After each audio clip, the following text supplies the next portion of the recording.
What is up everyone, it is Sacred Saiyan here, welcoming you back to another video. Today, we're going to be doing my 15,000 subscriber special, What If Goku is in My Hero Academia. This is my first ever What If on My Hero Academia, and I thought the best way to do that would be to cross it over with Dragon Ball. So I will be adding some aspects of Dragon Ball into it, which you will see soon enough. If you end up liking today's video, then please consider subscribing. It is free, and you can always unsubscribe later.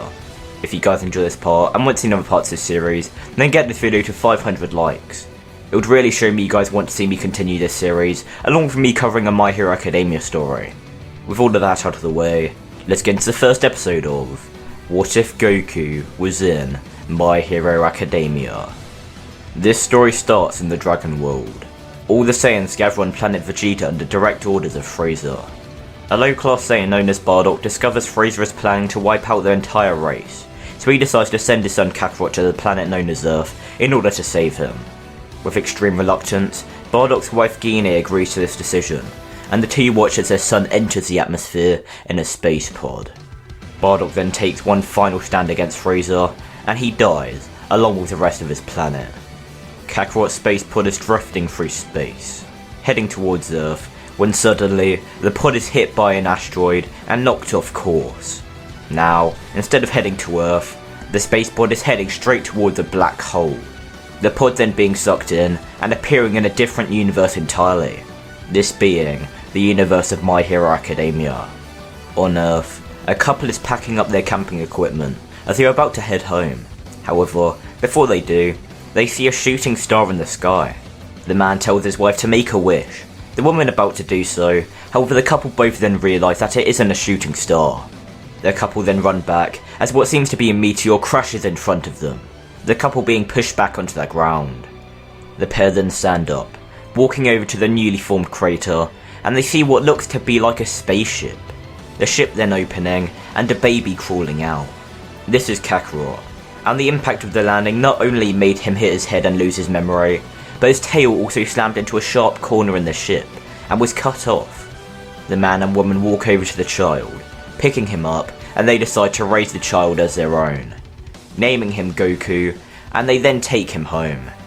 Goku is raised and has a normal life, and without his tail, he won't transform into an Ozaru and kill his new family. Also, since his parents realise their adopted son may not exactly come from this world, they never take him to the quirk doctor. The child was stronger than the average human anyway, so they just tell their son that he has a strength quirk. Goku is raised to be both a smart and strong child. Goku getting amazing test scores in school, and Goku also taking part in multiple martial arts clubs. Karate, Kung Fu, Taekwondo, and some others as well. Meaning every day after school, he is in one of those clubs, and his teachers are amazed at how fast Goku progresses, calling him a prodigy, as he can seemingly imitate most of their moves with complete precision after only a short period of time. So this means Goku is not only a skilled fighter, but he also grows stronger from this, meaning his so-called strength quirk gets stronger. But really, that's just his normal strength. Goku applies to UA High School, being able to pass the written exam with flying colours, but now comes the physical exam. Goku begins to stretch, wearing his favourite orange gi which he wears while practicing his martial arts. Almost everyone looks at Goku confused, however one person who doesn't is a green-haired boy who walks up to Goku and wishes him good luck. Goku has no clue who this green-haired person is, however he returns the gesture, wishing him luck as well, and as he does, the exam begins, everyone trying to run through the tight door while Goku simply jumps over them. Goku racks up 60 robot points. Goku then looking for more robots to destroy, but then he turns around and he sees a 0-point robot emerge. Goku then seeing all the contestants running in the opposite direction, and just as he is about to do the same, he hears a girl crying out for help. Goku's instincts kick in, instantly running straight towards a 0-point robot, and running next to him is that green-haired boy again. Goku runs over to the girl who was screaming, lifting the debris off her as he begins to carry her away. Goku then hears a large explosion, turning around as he sees the 0-point robot destroyed and the green-haired boy falling towards the ground at a rapidly increasing speed. Goku then jumps up, catching the green-haired boy as he then lands on the ground, and he carries a pair to Recovery Girl as the exam has just come to an end. Recovery Girl heals both Deku and Uraraka, the three then introducing themselves to each other, and then they all head home, awaiting their results for the UA entrance exams. Eventually, the results arrive, Goku playing the recording intently as he sees All Might on the screen. Goku gets incredibly excited. All Might is the hero he aspires to be. All Might congratulates Goku. He got 60 robot points, along with 60 bonus points known as hero points. All Might then says this means Goku got the highest score in the physical exams, and combining that with his great grades in the written portion of the exam, All Might welcomes Goku to Class 1A in UA High School. Goku jumps up and down in excitement, quickly running to tell his parents the great news. Some time passes, and Goku arrives on the grounds of UA High School for his first day. Goku seeing Izuku at the front entrance, so he quickly runs up to him, and the two would walk to Class 1A together, arriving to the site of Ida and Bakugo arguing. Tenya Ida then introducing himself to the pair, and right after, Uraraka arrives, and greets the two boys who saved her. Izuku blushing profusely, while Goku simply laughs and scratches the back of his head. Out of nowhere, Mr. Aizawa stands up, telling everyone to sit down in a monotone voice. He then says, "They took far too long to settle down. It is unacceptable, and they had better improve." Mr. Aizawa then tells all the students to head down to the changing rooms and get the UAPE kits on. They are going to be doing a quirk test. Some students ask about orientation, but Aizawa simply brushes this off, saying they are not going to waste valuable time on such pointless things. It is his class, and he will run it how he wants. If anyone doesn't like it, then he is happy to expel them. All the students then gulp as they all stand up and begin heading to the changing rooms. All of the students preparing themselves mentally for the challenges they may face. All of Class 1A has just gathered outside, as Mr. Aizawa has told them they are going to be doing a quirk test. Mr. Aizawa then says that since Goku got the high score in the entrance exam, he'll be going first. Goku then steps forward in his PE uniform, and Mr. Aizawa hands him a small ball. Mr. Aizawa then simply tells Goku to throw the ball as far as you can, using your quirk. Goku says alright, and he then gets in and starts to throw the ball.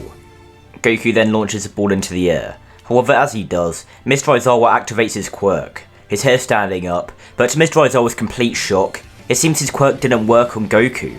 But that doesn't make any sense. Goku didn't have a mutation quirk. Mr. Aizawa looks at the device which says the distance the ball went, and he reads it out. 1,418.9 meters. All the students cheer, some of them saying that this is going to be so fun. Mr. Aizawa quickly snaps, saying, "It won't be fun when the person with the lowest score gets expelled, now will it?" All the students then shriek, as they then go through all the different tests. Since Goku is the most physically fit, and he can use his supposed strength quirk with great versatility, he ends up getting the highest score. And just like normal, Deku loses. Deku begins to panic. However, just as Mr. Aizawa is about to speak, Goku cuts him off, saying if he expels Deku, then he is leaving along with him. He has seen the dedication Deku has, and he has just as much of a chance of becoming a hero as he does. Mr. Aizawa smirks, saying, "The person in last place was never going to be expelled. It was just a logical ruse to make everyone try their hardest. But clearly, that didn't work, Goku. I could tell you was holding back, and if you hold back in my class again, then there will be consequences." Goku scratches the back of his head, realising he was caught out, and all of his classmates look in shock, as he was holding back and still got the most points. Mr. Aizawa then glares at Todoroki, saying, "The same applies to you as well." Todoroki then looking away, and acting like he couldn't hear his teacher. Mr. Aizawa then walks off, being stopped by All Might, as he states that Aizawa most certainly was planning on expelling the student that came in last, but he saw young Midoriya's potential as well, didn't he? Aizawa scoffs, denying this, and saying, "It is a little early to pick favourites. He saw all of the students there have potential." Aizawa then walks away, and All Might looks towards all the students, knowing Aizawa is right, though there's certainly one individual other than Midoriya who stands out to him. A couple of days later, Class 1A is waiting for the next lesson, as they hear very large stomping noises coming from outside. The door then slams open, All Might jumping in and shouting, "I am here!" All the students cheer, as the number one hero All Might is going to be teaching them, and All Might then presses a button, and multiple shelves of suitcases pop out. All Might then tells all the fledgling heroes to grab their hero outfits and head to the changing rooms. The students doing so, and once everyone is finished getting changed, All Might begins to explain the heroes vs villains battle, and while he does, Deku asks Goku a question. Isn't that just the outfit Goku is wearing in the entrance exam? Goku nods, saying his parents made him this gi for his 15th birthday, and because of his martial arts skill, his hero suit needs to be flexible, so he just decided that he would use this as his hero outfit, at least for now. Tenya tells the pair to pay attention, as All Might explains the rules, and he then begins to select the teams for the first battle. The hero team being Midoriya and Uraraka, and the villain team being Goku and Bakugo. Goku and Bakugo are waiting for the round to begin. Goku realises there's no point in explaining his strategy to Bakugo, as he simply won't listen, so he silently thinks of a plan, using his teammates' rash nature to his advantage. The round begins, Bakugo instantly running out of the door, as he wants to have a one-on-one battle with Deku. Goku expected this, and knowing Midoriya, he'll most likely tell Uraraka to attempt to locate the bomb, and then wait for him to lose Bakugo, so they can work together to touch the device. So Goku opens the door to the room which has the bomb inside, then standing on top of the door and awaiting Uraraka's arrival. A short time passes, and he hears footsteps coming towards the room. Uraraka eventually walking in and seeing nobody in the room. She assumes Goku must be trying to look for them, and as she walks into the room, Goku drops down, quickly wrapping her in the capture tape, and the hero team has now went down to only one member. Goku apologises to Uraraka for the cheap tactic. However, he needs to end this match before the battle between Bakugo and Midoriya gets out of control. Goku then runs out of the room, heading into the direction where he hears explosions, and when he arrives, he finds Bakugo frantically looking for Midoriya. Goku then realising that with his teammate gone, Midoriya has no choice but to attempt to go to the bomb, so Goku does the same, arriving in the hallway which has the entrance to the bomb's room, and he comes face to face with Midoriya. Goku cracks his knuckles, saying they should get this over with before Bakugo interrupts them, Midoriya agreeing as the two rush towards each other. Deku attempting to read Goku's moves, however because of Goku's knowledge of multiple different types of martial arts, he can easily change up his style to catch Deku off guard. Goku is easily outclassing Deku, however, Goku wants to test Deku's strength against his own, so he jumps back, allowing Deku to rush towards him with a powerful punch, and Goku jumps forward, and him and Deku clash fists, sending a powerful shockwave throughout the building, and it shakes intensely. Both Goku and Deku's arms are completely purple. Deku's arm would already be damaged by using one for all, but getting hit by Goku's full power punch at the same time just makes the damage that much worse. And Goku doesn't look any better either. Goku chuckles as Deku falls over, knocked out, and only a second later, Goku does the same. However, since Bakugo is still conscious, and the hero team never touched the bomb, the villain team wins. Goku and Deku are quickly taken to Recovery Girl, and then they remain in the nurse's office, while Bakugo just looks stunned. How is Deku so strong? And how does he have a quirk without him realising sooner? Sometime later, Goku and Midoriya wait to see Recovery Girl standing in front of them. She then scolds the two for being so reckless and being so injured. She won't keep healing them if this becomes a common occurrence. Goku and Midoriya apologise profusely, and promise it won't happen again. Recovery Girl then telling them to get some rest, and the two students don't disobey. All Might walks in just as the two fall asleep, and he sighs with relief. Recovery Girl tells All Might how both of them remind her of All Might so much, it is uncanny. But that isn't a good thing. A drop of sweat rolls down All Might's face, as he looks at his two students, and All Might couldn't help but wonder what might have happened if he had met Goku instead of Midoriya that fateful day. And that is where we're going to end off this part. All of the students are preparing themselves for their trip to the USJ, and Mr. Aizawa walks over to Goku and Deku who are talking, and Aizawa tells Deku that since his costume was destroyed, he will have to wear his PE uniform to the USJ, while everyone else wears their hero costumes. Deku being fine with this, so after some time passes, and everyone is in their hero costumes on the bus, other than Midoriya whose outfit was completely destroyed in the Heroes vs Villains training battle, all of the students are talking about who has the strongest quirk, and some of them say Todoroki, but others say Goku. Goku's quirk seems just like All Might's, even more so than Midoriya's quirk, since Goku doesn't hurt himself while using his quirk. Todoroki just looks away, not caring about the other students' opinions, as he knows he is the strongest. He has to be. The students then arrive at the USJ. The students meeting the Hero 13, and they all walk inside the USJ, and the students look in awe at the building. It looks so cool. Then, out of nowhere, a giant purple and black portal begins to open, and then a bunch of villains walk out of it. Mr. Aizawa then tells 13 to protect the students and get to the exit, then jumping down and beginning to take on the villains. However, Mr. Aizawa looks in shock when he sees his student Goku jump down alongside him. Mr. Aizawa shouts at Goku to get out of here, but Goku refuses, saying Mr. Aizawa's quirk isn't good for long battles with so many opponents. He won't win alone. Mr. Aizawa knows Goku is right. He could use the help, so he tells Goku fine, but the moment things get out of control, he runs for the door.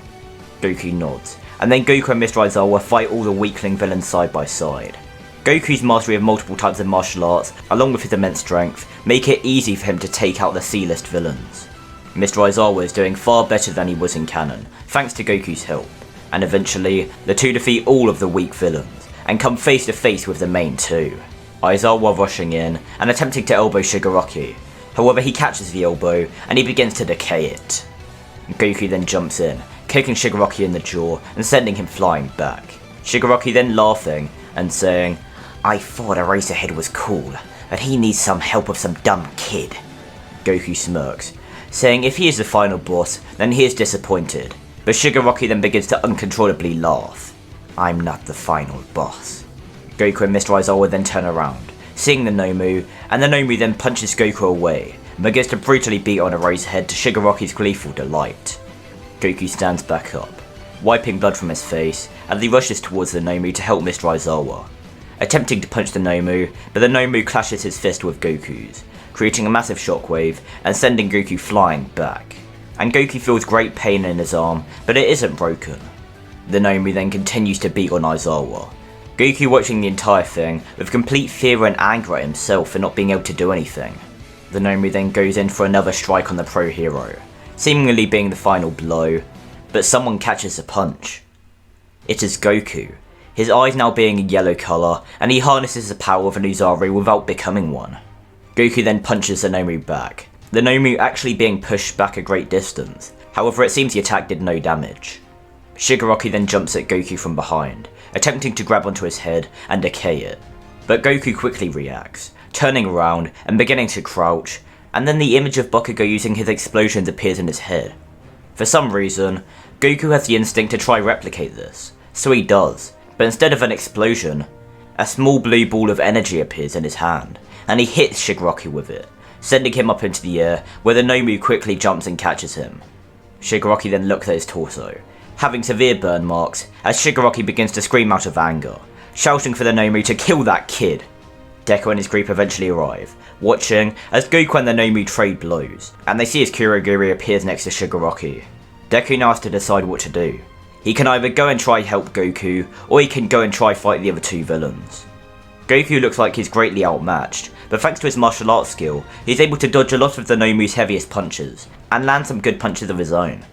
Deku then watches, as Shigaraki begins walking to the heavily injured Aizawa. Deku making his choice, as he jumps in and tries to punch Shigaraki. However, a purple and black portal then appears in front of Deku, and Shigaraki's arm comes through it, about to touch Deku's face, however it is hit with another blue ball of energy. Shigaraki, Deku, and Kurogiri look over to Goku, who is heavily injured, but shot the ball of energy with one arm, while blocking a powerful punch by the Nomu with his other. Shigaraki scowls. "Kurogiri, go help the Nomu finish that kid. It is taking too long." Kurogiri is about to do so, but then the USJ doors slam open, and a dominating figure jumps through them, shouting, "I am here!" All Might then jumps down to the fight, punching the Nomu with Goku, who is heavily injured and is fading in and out of consciousness. All Might tells the boy, "He can rest now. He is here, and he will deal with those villains." All Might then begins his battle with the Nomu and Kurogiri, and the following events remain the same, up until everyone returns to school, after they are allowed some time off for a couple of days. Goku walks into the class, and all of the students begin to cheer, to Goku's complete and utter surprise. Yaoyorozu says that Goku was amazing defending Mr. Aizawa, and asks Goku if he is okay. Goku slightly blushes, saying he is fine, and anyone else would have done the same. Deku then walks up to Goku, wanting to ask about what happened to Goku in the USJ. He saw his hair stick up, and his eye colour changed, and he was way stronger than he should have been. Not to mention, he seemingly used a different quirk entirely with whatever that blue energy was, but before he gets a chance, Mr. Aizawa says he wants to speak with Goku in private. Goku agreeing, as him and Mr. Aizawa walk into the corridor alone. Aizawa thanks Goku for saving him. Even though it was reckless, he may not be standing here today if Goku didn't. Mr. Aizawa wants to know what the hell that transformation of Goku's was. Goku tells Aizawa that, being completely honest, he has no idea, but whatever it was, he hasn't been able to tap into it since, and he doesn't think he'll be able to for a while. Aizawa then asks, how were you able to use another quirk? You created blue balls of energy out of thin air, and for someone with a strength quirk, that shouldn't be possible, not even including your strange transformation.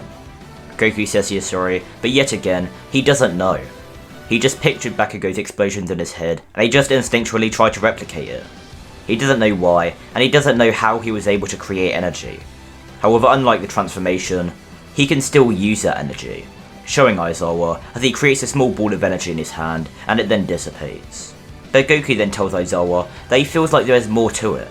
Like, not only can he create energy attacks, but just the fact that he feels like every aspect of him has become stronger because of it, and he believes he may even be able to use that energy in different ways. Aizawa thanks Goku for his time, telling him he can go back into the class and he'll be there shortly. Goku saying okay as he does so. Aizawa stands in the corridor alone, thinking that he will have to keep his eye on Goku and tell Principal Nezu about his discoveries. Maybe even All Might as well. Aizawa then walks back into his class to tell the students about the UA Sports Festival. Aizawa thinking that this will give him the perfect chance to watch Goku. However, this is where we're going to end off this part. Every student in UA gets in their PE uniform, as the day of the UA Sports Festival has arrived. Todoroki declares war with both Deku and even Goku. Deku because of his strange relationship with All Might, and Goku because he believes him to be the only obstacle between him and the winning position. Bakugo in the background gets furious, as he is yet again being looked down on. Well, they will all see. He will be the one to win this sports festival. We now head to the first round of the sports festival, the obstacle course race. Todoroki would end up freezing a 0-point robot and taking the lead as per normal, but when Todoroki turns around, he sees Goku right on his tail, with Bakugo and a few others behind him. Goku then watches as Todoroki easily slides across the rope to the second part, and Goku knows he can make it across by running over the ropes, but there will be many people who could get across faster than him, including Bakugo, who is right behind him. Goku keeps running until he reaches the edge, but instead of running on the ropes, he decides to take a leap of faith, and he jumps into the hole next to it. The announcer screams into the mic, not knowing what the student was doing. However, the entire crowd begins to cheer as they see Goku flying up from the hole. Goku sees Uraraka, winking as he got the idea from her quirk, and he then flies over the stage with ease. Now arriving at the final stage, where he sees Todoroki approaching the end. Goku flies as fast as he can, now being beside Todoroki as Bakugo arrives beside them as well. The three of them fighting for the first place position, but the three of them look in shock as Midoriya blasts past them on a piece of a 0-point robot, using the minefield to blast himself forward, and he wins the obstacle course race. Goku coming in second place, with Todoroki in third and Bakugo in fourth. Shigaraki watches this happen on a computer, and he begins to scratch his neck. This brat just keeps getting stronger. Aizawa watches from the announcer box, and he is suspicious. Goku's newly discovered energy quirk seems to have adapted. He remembers Goku saying he thought it could be used in different ways, but the ability to fly was not what he was expecting. But that does actually remind him of a student in a higher year of UA. We now head to the cavalry battle. Goku replacing Tokiyami on Deku's team, and because of his newly unlocked ability to fly, along with the jetpack that Hatsume made, they are easily able to evade the other teams, and they end the round with their team being in first. So everyone else in the finals remains as per normal, other than Goku replacing Tokiyami, meaning he will face off against Momo. The two having some attraction towards each other, so even though Goku does end up winning their battle, he tries his best not to hurt her, and still lets her land some attacks to make her look good. Momo did notice this, and after the round comes to an end, she thanks Goku, blushing as she does, and she then walks away. Deku and Todoroki have their battle as per usual, forcing Todoroki to use his fire side, and we now head to the battle between Goku and Bakugo. Bakugo starts the battle, with shooting a flurry of explosions at Goku.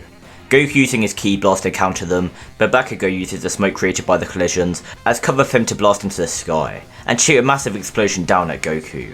Goku flies towards Bakugo, grabbing his two arms to prevent Bakugo from moving them.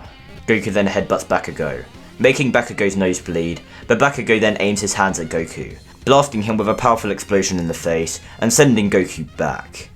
Goku and Bakugo both land back on the ground of the stage, staring at each other with a great intensity.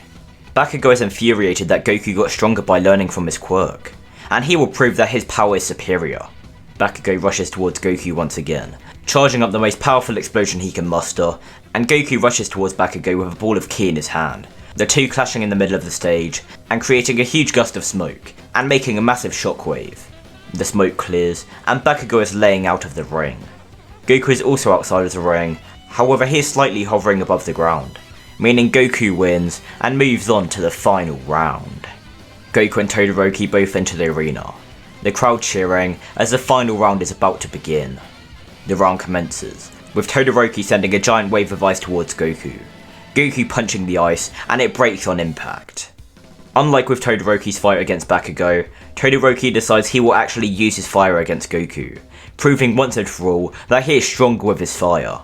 Not his father's, his. Goku continues punching through Todoroki's ice, Todoroki then attacking Goku with a blast of fire, and Goku narrowly dodges the blast, but Goku then gets an idea. Goku continues to dodge both Todoroki's fire and ice attacks. Goku eventually jumping back, and he decides to test out his idea. Goku puts all of the energy in his body into the palms of his hands.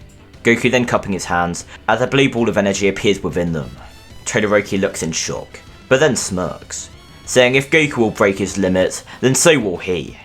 Half of Todoroki's body then bursts into flames, as the giant ball of fire appears in his hand. Todoroki then using all of his concentration and energy, also pushing past an invisible barrier in his mind, and the other half of his body is covered in ice, and in his other hand, a giant ball of ice forms. Todoroki is in immense pain, and he knows for a fact he won't be able to pull something like this off again for a while, but this is his only chance at winning.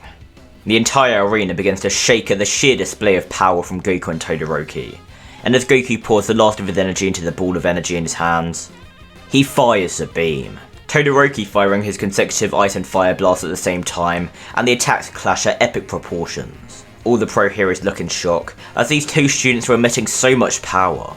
Endeavour laughing, and shouting for his son to finish that brat off. And Goku hears all of his friends cheer him on from the stands. Deku, Ida, Uraraka, and finally, he hears Momo shouting that he can't lose now. He eliminated her, so the least he can do is win this. Goku shouts, "Full power!" as his beam overpowers Todoroki's attack, and Todoroki puts a barrier of ice up at the last second to brace for the impact. Todoroki is then knocked out of the ring, and completely unconscious, meaning Goku is the winner of the UA Sports Festival. And this is where we're going to end off this part. All of the students of Class 1A are sitting in their seats, as Mr. Aizawa pulls up the amount of internship requests each student has. Goku has the most requests, because of the amazing spectacles he made in the sports festival, along with actually winning it. However, Todoroki is still really close behind, thanks to Endeavour's influence, and Todoroki still did come second place in the sports festival. Everyone else decides to go to the same agency as usual, but with Goku, Aizawa gave him a suggestion.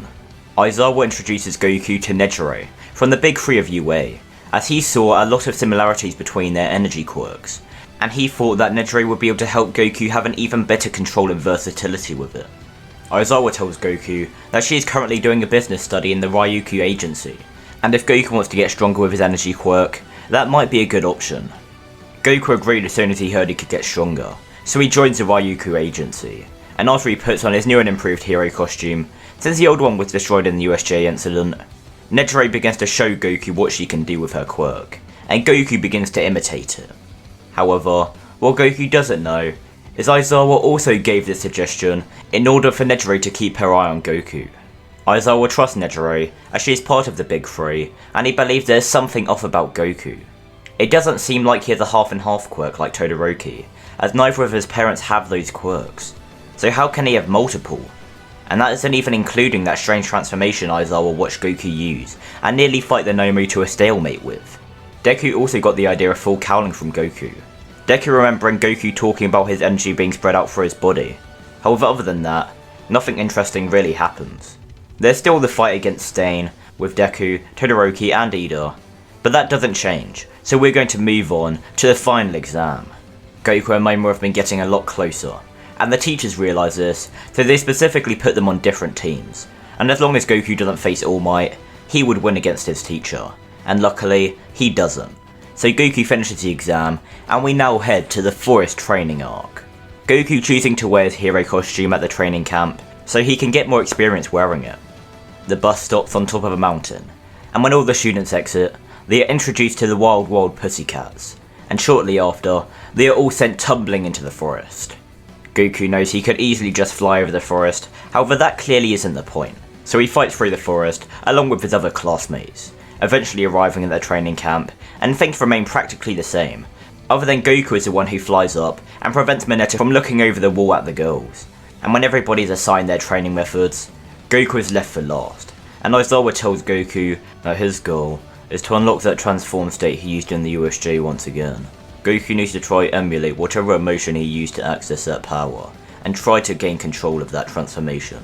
He also wants Goku to increase his regular strength, along with how much of his energy he can fire out. And finally, he wants Goku to increase his flying speed. Goku says that sounds like a lot more than most of his classmates have to do. But Aizawa simply says that even though Goku is the winner of the USJ Sports Festival, he still has the most room to improve, because of the new abilities he is discovering. Goku nods, and he goes off to begin his training, Aizawa watching and contemplating. Nejire told him that Goku seems like a great hero in training, and very eager to learn, but Aizawa thinks there's still something off about him, and he isn't the only hero that noticed this. We now head to the evening, where people are doing the bravery test. Goku, Momo and Deku are all talking, when they hear a large explosion. Deku quickly rushing off to go find Koda, while Goku and Momo go to try find Mr. Aizawa. But while they are looking for him, they encounter Darby. Darby smirks, saying into an earpiece that he's found the kids, and he then tells the kids that they are coming with him. So how about they make things easy and just give up? Goku cracks his knuckles, telling Momo to run and find Mr. Aizawa while he handles this guy. Momo saying she can help, and Goku says he knows she can, but she can help more people if she finds Mr. Aizawa. Momo knows Goku is right, so she reluctantly says fine as she runs away. Darby smirking, and thinking that things just got a whole lot easier, and he then shoots his blue flames at Goku. Goku quickly jumping out of the way and flying into Darby, punching him in the gut, and he sends Darby flying into a tree. Goku then looks at Darby, though Goku looks confused as Darby seems to be completely made out of mush. But before Goku can do anything, Mr. Compress traps him in a marble, and he tells his teammates that they got the main one, now they just need the girl. Deku finishes his fight with Muscular the same way as normal, and he brings Koda to Aizawa, then warning Aizawa that the villains are here for Goku and Momo, and he tells Aizawa that the villain he was fighting started laughing and told him that they've already got Goku. Aizawa has a panicked expression on his face. Deku then running off and looking for Momo, and he's only able to find her just as she is turned into a marble by Mr. Compress. Deku then looks in shock, as Mr. Compress is holding not 2 marbles, but 3, and as Mr. Compress begins to walk backwards through a portal along with the other villains, Deku jumps out, narrowly grabbing one of the marbles as the portal closes. Bakugo then appears outside of the marble, screaming in frustration as he was tricked by that bozo, but secretly, Bakugo is also feeling a kind of survivor's guilt, as he was the only one who was saved from being captured. Deku then faints, Bakugo carrying him to the main camp, and he remorsefully says that Goku and Momo were taken. Aizawa slams his fist into the ground, partly blaming himself. If he wasn't so suspicious of Goku, maybe he could have done more. Goku's eyes open. Goku realizes he is tied to a chair, and he looks around and he sees he is in a bar. Goku then glares forward, seeing all of the League of Villains members, and Shigaraki walks up to Goku, maniacally laughing as he says, "Long time no see, kid." And that is where we're going to end off this part. Goku glares at Shigaraki, instantly breaking out of his restraints and gripping the villain by his throat. Shigaraki then laughs, saying, I wouldn't do that if I were you. Then pointing behind him, where Goku sees Momo tied to a chair, and Darby holding her hair, ready to ignite his flames. Goku lets go of Shigaraki. Shigaraki then holding his throat, as oxygen begins to flow through his lungs once again. Goku looks at Momo softly, telling her that she's going to be okay, without even saying a word. Goku then asks Shigaraki what he wants, and the villain begins to maniacally laugh. If it was up to me, then you would be dead, but my master wants to keep you alive. Goku snickers, asking if his master wants him to join their little group, but Shigaraki then begins to laugh even harder. Goku asks Shigaraki why he's laughing, but before he can get an answer, a group of heroes slam through the wall, quickly detaining all of the villains, and Goku quickly runs to Momo. But then, the villains, along with Momo and himself, are teleported to a different location, where Goku comes face to face with All For One. The other villains and Momo then appear shortly after, All For One then slowly walking up to Goku. On the other side of the wall, we see Midoriya, Todoroki, Ida, Kirishima, and Bakugo all frozen in fear after what they just witnessed. But now, Goku and Momo are here as well. Deku is determined to go save them, but Ida puts his arm in front of Midoriya, not letting him go. Goku is about to get into his fighting stance, but he knows he can't fight back, because even though Momo no longer has any restraints, she is still their hostage. All For One says Goku has promise, however his quirk is just too useful not to take. All For One then grabs Goku's face, lifting him into the air, and he activates his quirk. But to All For One's complete shock, nothing happens. All For One mutters that Goku is quirkless, but then All For One throws Goku to the side, and he catches the punch from All Might, who has just arrived from the sky. Goku then looks up, realising all the villains were flung back, so Goku quickly dashes to Momo, grabbing her and throwing her into the air. He could sense his friends were near, and isn't surprised as he watches them from above, grabbing Momo and fleeing the scene. Goku then watches as the League of Villains are being teleported away, and as they try and take Goku with them, Goku transforms into Ikari and negates the teleportation. His training at the training camp paid off, and using the rage for the villains threatening Momo's life, he was able to access Ikari once again. But it seems different this time. More controlled. More powerful. Goku then looks and sees All Might is losing to All For One, and he jumps into the fight. All Might telling Goku to run, but Goku refuses to leave. He won't let All Might die. All Might can't help but smile at the kid's determination, and while he fights alongside Goku, he realises that Goku is keeping up with him. No, surpassing him. All For One is on the back foot, and he begins to have a mental breakdown. It doesn't make sense. This brat is quirkless. How? It doesn't make any sense. However, without giving him a moment to think, Goku punches All For One in the face, breaking his mask and sending him back. All For One gets back up, enraged, and he rushes back at the pair, trying to hit Goku, but All Might blocks a blow, using the final embers of All For One, while Goku's hair spikes up and turns golden for a short moment, while All Might and Goku consecutively punch All For One, knocking the villain out as the battle comes to an end. Goku is in his base form, heavily exhausted, and All Might is in his weakened state, one thrall leaving his body, as All Might internally bids it farewell. All Might then points towards the camera, saying, "It's your turn!" and all of Japan begins to cheer. However, Midoriya is the only one who truly understands what these words mean.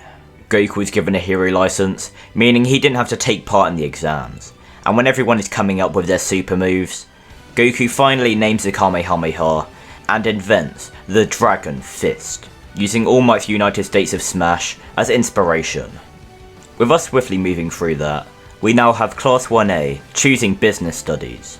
By this time, Goku and Momo would be officially dating, and when Mirio takes on Class 1A, he's impressed by Deku like normal, but he is even more surprised when he's actually caught by Goku and slammed into the ground. Mirio would tell Goku and Deku to both come to Night Eye's agency, and the two would agree to do so, and Goku would recommend Momo to go to the Ryuko agency. Apparently Uraraka and Froppy are going there as well, and he had a great time when he was there before. Momo would actually like this idea, so while she goes to the Ryuko agency, Goku and Deku go to Sir Night Eye, and after they both impress All Might's former disciple, Goku especially, Sir Night-Eye accepts him into his agency. So Goku is there when Mirio and Deku first encounter Overhaul and Eri. Eri running to Goku as she saw him on TV with All Might, and Overhaul would realise this as well. However, he would play dumb, and Goku, with heavy remorse, is forced to let Eri go back with Overhaul. Things from here remain fairly the same, other than Goku and Momo being involved in the mission to go save Eri. But things begin to change when they all arrive at the villain's base. Goku and Momo would enter the base, along with the others, and this time, instead of just Mirio rushing ahead, so would Goku, and the two would arrive to confront Overhaul. Mirio would begin to face Overhaul alone, and Goku knows Mirio is much better suited to face Overhaul, so he goes over to Eri, but before he gets to her, he hears Mirio scream in pain. Goku turns around and he sees Mirio standing in front of him. He blocked a quirk erasing bullet from hitting Goku, not knowing Goku didn't have a quirk anyway, so even if the bullet did hit him, it would have been ineffective. Mirio then tells Goku to protect Eri as he begins to face Overhaul once again, becoming heavily injured until Sir Night-Eye arrives and he begins to take on Overhaul himself, while Goku tends to Mirio's injuries. Night-Eye gets impaled as Deku and Momo arrive, and when Deku and Momo go to face Overhaul, Goku knows he has to step in, telling Eri to stay with Mirio as he goes to help. Goku flies towards the fight, but he then stops, frozen in shock as he watches Overhaul touch Momo, and her body explodes. Deku is heavily injured, and Overhaul convinces the terrified Eri to come with him before more people die. Deku looks back at the paralysed Goku, shouting for him to do something, and this is where we're going to end off this part. Time stands still. Goku is looking down at the ground, infinitely repeating the events of Momo's death in his mind, and now Overhaul is going to take Eri too. Why didn't he get involved sooner? He knows he could have.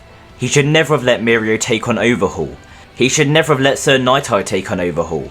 He should never have let Deku and Momo take on Overhaul. Goku's hair spikes up and turns golden, just like it did against All For One. However, this time, he isn't just getting a glimpse of the transformation.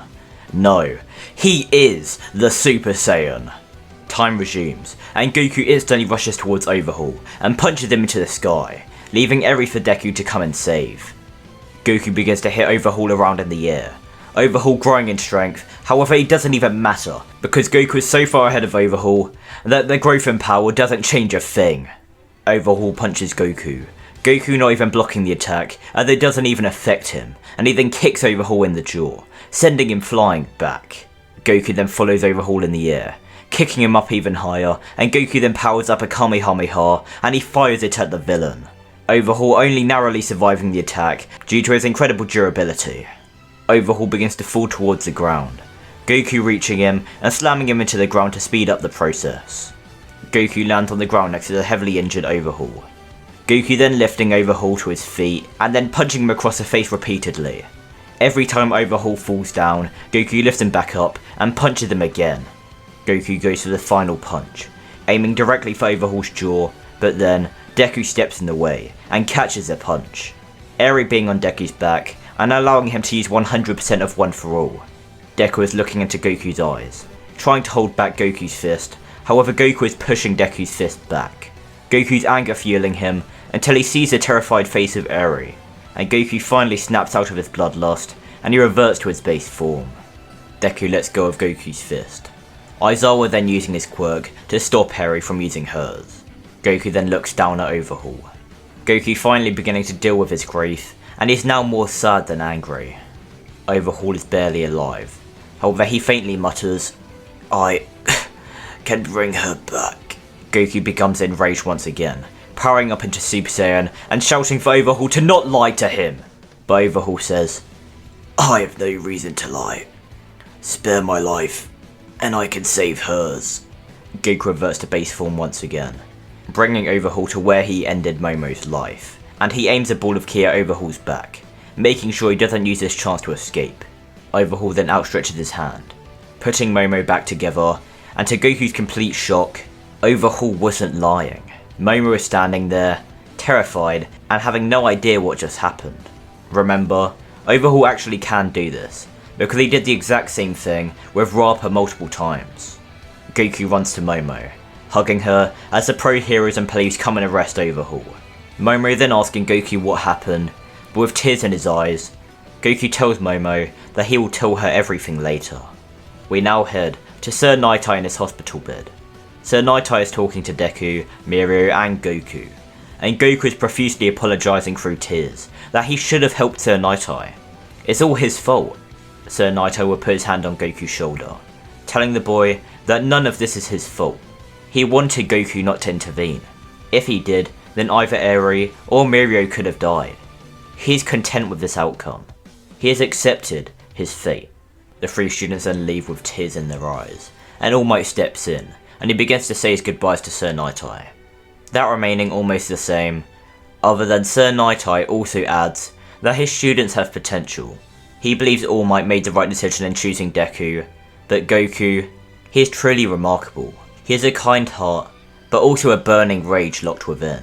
And when he tried to look into Goku's future, something strange happened. He believes that has something to do with that energy Goku possesses, but instead of seeing Goku's future, he believes he saw a glimpse of Goku's past. Him as a baby, in some kind of spacecraft, with what he believes are his parents sending him away. But before Sir Nightai can say anything else about his visions, he succumbs to his injuries, and his life comes to an end. All Might looks down in sorrow at his old disciple and friend's death, but those visions he had, he must look into them. For Sir Nightai he must. Days would pass. All Might has been looking diligently into Goku's records, but things don't add up. The main thing being, Goku has no birth certificate, which All Might does understand that if Goku was adopted, then his name could have been changed. However, there are also no records of Goku's parents adopting him. Goku is outside of UA, and is meditating when All Might walks up to him, and All Might asks him if they can talk. Goku stops his meditation, and he says sure, gesturing for All Might to speak, and then All Might scratches the back of his head. All Might says that he doesn't know how to tell Goku this, but he isn't from around here. Goku looks confused, asking All Might what he means, but then All Might says that Goku doesn't come from this planet. Goku with a shocked expression on his face, but All Might continues, saying that there's no record of Goku ever being born. No record of Goku's parents ever even having a child, and there's also no record of them adopting a child. Not only that, but there's also no record of any quirk even remotely similar to Goku's. It is like he has a plethora of quirks, all combined into one, which has never been seen before. And after they did an X-ray scan of Goku, they realised that he should in fact be quirkless. Goku tears up, and before All Might can say another word, Goku flies off, having conflicting emotions about what he just heard, but all he knows is he needs time to think. All Might looks down and sighs, knowing he could have told Goku that in a better way. However, Aizawa comes from behind All Might and puts his hand on his shoulder, saying, "The kid deserved to know. Maybe you could have been told in a better way, but at least he knows now, and we will be here ready for him when he is ready for us." All Might solemnly nods, and the two walk inside UA. And we now head to Goku, who is sitting on a bench that overlooks the cliff of a mountain while the sun begins to set. Goku is staring into the distance, pondering about his entire life when he hears someone walking behind him. It's Momo, and she sits on the bench next to Goku, and she tells Goku that All Might told her everything. Goku looks at Momo, saying his entire life has been a lie. For as long as he can remember, he's always wanted to be a hero, and he always wanted to improve his quirk. But now, not only does he not have a quirk, but he's an alien, a monster. Momo grabs Goku's hands, telling Goku to not call himself that. He isn't a monster, and he will become a great hero along with all of their classmates. Hell, he fought alongside All Might to take down the biggest villain Japan has ever seen. Goku softly smiles, thanking Momo, and the two then hug, as the sun finally sets. Inside of a dark lab, a bald scientist is walking through the lab, laughing as he talks to himself. "I'm so glad that All For One ditched the idea of using Tomura as his vessel, because with that brat's DNA, I will make him the perfect vessel." At the end of the last video, it was revealed to Goku that he doesn't come from Earth. He's an alien of some kind, and Goku has been forced to live with that ever since the events of the last season transpired. Since the last season ended, Goku's origins have been kept secret from anyone who wasn't already notified, and Goku and Momo have gotten much closer, spending much more time together, as after Goku nearly lost Momo for good in the battle against Overhaul, he doesn't want to waste the time he has with her. Not only this, but Endeavor has also taken up the position of the #1 hero, and gained a lot of respect after defeating a high-end Nomu at the cost of permanently scarring his body, and nearly losing his life. We now arrive at the time where Class 1A will battle against Class 1B. Goku's hero uniform was mostly destroyed during his battle with Overhaul, and he's begun to design a new one, but for the time being, he has to wear his old training gi. And as a part of Goku's training, Aizawa tells Goku to stay in your base form for the entire time, as if you go into either of your transformation states, you wouldn't really get much of a challenge. Goku agrees, so he says he won't transform, though a cocky blonde boy from Class 1B called Monoma says that they should let him use his full power. Class 1B will win anyway! Aizawa blatantly says that Goku is approximately 5 times as powerful as All Might was in his last battle in Goku's strongest form, so he's already more powerful than every pro hero. So no, he will not be allowed to use that power here. All the students look at Goku, shocked expressions on all of their faces, as they knew Goku was powerful, but this is surreal. Goku then cheerfully smiles, scratching the back of his head, and saying that he isn't the only strong one in their class. Goku then looking towards Midoriya, Todoroki and Bakugo, and giving them a thumbs up. Shinso then arrives, to the surprise of all the students, and Shinso introduces himself before saying that he already faced some of them in the sports festival, but that doesn't make them friends. They are all still competing to be the best, and they are all just obstacles in the way of him achieving that goal. Everyone applauds Shinso for his seriousness and determination, and Vlad King then begins to explain how the battles will work. They will be put into teams of 4, with members of their specific class, and they will each compete one at a time. With Shinso being here, the number of students evens out to 42, so one of the matches will be a 5-on-5. Vlad King then explains the scenario. Their own hero agency is trying to capture a villainous organisation. They should consider their opponents to be evil criminals. Their team will win if they capture 4 competitors. In their team's base camp, they will find a prison. Once they put their enemies behind bars, that will count as a capture. Everyone then draws their lots, and it is coincidentally the 5th battle, which will be a 5-on-5. Goku being the 5th member of Class 1A's team, and Shinso being the 5th member of Class 1B's team. Deku is excited for his rematch against Shinso. He still has questions about the vestiges of One For All, but right now, he's excited to see how Shinso fights, and he wonders what new abilities he has learned. The first match then starts. Aizawa and Vlad's last words being that if there is no decisive victory before the time is up, then the team with the most captures will win. With Class 1A's team not having Shinso on their side this time around, their strategy has to change. Koda first has 2 birds scout the area, but before they have time to strike, they are surprise attacked by Shishida, who has a beast quirk, and Kosei, who has a solid air quirk.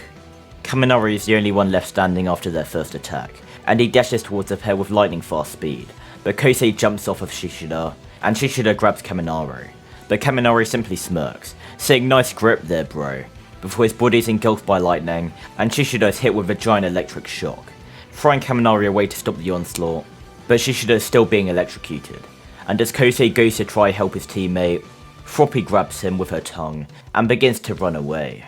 Shishida fights through the lightning, and begins to chase after Froppy. Kaminari being surprised as to how Shishida isn't knocked out, but he knows he has to stop him now, but Kirishima and Koda get up. Kirishima shouting that they've got this, as they both attempt to hit Shishida, but he reverts to his human form, dodging their punches before going back to his beast form, but before he grabs the pair, Kaminari dashes over to them, pushing them both out of the way, and Shishida grabs him, but not wanting a second round of electric shock, he quickly throws Kaminari, before he gets a chance to do anything, and he is sent flying in the direction of Ibara, but Koda sends a hawk after him, which grabs Kaminari by the shirt, before he goes too far. All of Class 1A has grown stronger due to the presence of Goku, and they will all prove how strong they have become. Froppy managed to capture Kosei, so in a panic, Shishida wants to even the odds, and quickly grabs Koda before jumping away to his camp, dodging all of the incoming attacks with his incredible sense of smell, and capturing Koda. meaning both teams are down one member. The members of Class 1B then begin to discuss their strategy, but Shishida gets nervous as he tells his teammates that he can smell 3 Froppies coming their way. Ibara then says that she will get them, sending her vine-like hair in the direction Shishida tells her, and she then says she got one, dragging Kaminari out and trapping him in a ball of hair in order for his lightning to be ineffective. But as she gloats about their victory over him, Kirishima then jumps down, landing a punch on Ibara's head, which knocks her out cold, and he then jumps towards Shishida and begins to throw a flurry of punches towards him. Shishida was distracted by the capture of Kaminari, which gave Kirishima the perfect opening he needed. Rin is then about to run over to Ibara, but Froppy grabs the unconscious body of Ibara and quickly begins to jump around with her unconscious body, and as Rin is about to fire multiple attacks at her, the freed Kaminari hits him with one of his discs and fires a large electric shock straight at him, knocking him out as well. Froppy quickly grabs Rin as well, as she begins to run away, and it is now Kaminari and Kirishima vs Shishida. Kirishima is keeping Shishida at bay, while Kaminari runs around the giant beast and shoots every disc he has at him, before Kirishima jumps back and Kaminari hits the beast with a giant electric shock. Kirishima then running up to the shocked Shishida, and with a powerful uppercut, the beast is finally put down. And after they take him to their team's prison, Class 1A wins the first round, with only one of their members being captured. All the other matches remain relatively the same, until the 5th match, which with Goku there will be a significant difference. Goku knows he will be their enemy's main target as the strongest on their team, so using Midoriya's strategy, he separates himself from them, and Midoriya does the same by going in a separate direction, and then Goku begins to try out something he has been practicing. Goku closes his eyes, and he begins to sense where everyone is. Goku has been trying to find more ways to use his energy abilities, and he discovered he could sense other people with it. So with him doing this, he senses where all of the enemies are, but as he is about to fly towards one of them, Goku's eyes widen as he sees giant black and blue tendrils in the sky. Goku begins to fly towards the origin point of the tendrils, as he sees Uraraka holding onto Midoriya as they are in the sky, and more tendrils come out of Midoriya, destroying the surrounding area as they form. Shinto then uses his quirk on Midoriya at the request of Uraraka, stopping the onslaught, and Midoriya sees a man in the Vestige world, who tells him he is going to need to work even harder to control the new abilities he will unleash. The quirks of every previous One For All user are inside of him now, and he will have to control them all. The one he just displayed was his quirk, Black Whip, and One For All responds to his emotions, so if he doesn't control them, then they will control him. Midoriya then wakes up as Uraraka slaps him, and as they land on the ground, Midoriya apologizes profusely, and as he is about to walk towards Uraraka, Monoma rushes to attack Midoriya from the behind, but Goku gets in the way and simply chops him on the neck, knocking him out. Goku then throws Midoriya up to Shinso in order for them to have their one-on-one fight, while Goku along with the rest of the team fight the other 3 members of Class 1B. Deku and Shinso's fight plays out just like normal, and obviously with Goku helping the rest of their team, it is a complete breeze for winning the match. With this, like in canon, Class 1A are the victors of the class clash. And I think this is a good place for us to end off this part. So in the last video, I covered the events of Class 1A fighting against Class 1B. But in today's video, I'm going to be covering one of the My Hero Academia movies, which goes by the name My Hero Academia Heroes Rising. But to be perfectly honest with you, I have no idea where in the timeline this movie would actually take place. We know it takes place after the battle between All Might and All For One, since All Might can no longer use One For All. And it happens before the events of the last video, as Deku doesn't have Black Whip yet. But I don't know if it happens before or after the events of the Overhaul arc. So for the sake of this what if, we're going to have it take place after the events of the Overhaul arc. This video begins on Naboo Island. Class 1A has been sent there to run their very own hero agency, as there has recently been a surge of villain activity in Japan due to the #1 hero All Might being retired. Some members of Class 1A are currently on the beach, doing their hero duties, and Choji says that they've got a kid who's in trouble. They swam out past the rocks. Also he swims towards the kid, grabbing them with her tongue, before throwing them into the air, where Goku flies in, catching the kid, and flies back to the beach before putting the kid down, and telling him to be more careful. While this is happening, other students are off helping people in different areas of the island, and Jiro, Uraraka, and Deku begin the search for a missing child, eventually coming across a boy who is missing, called Katsuma, but it turns out his sister who made the call to begin with was already there waiting with him, and she scolds Deku for taking over an hour to find him.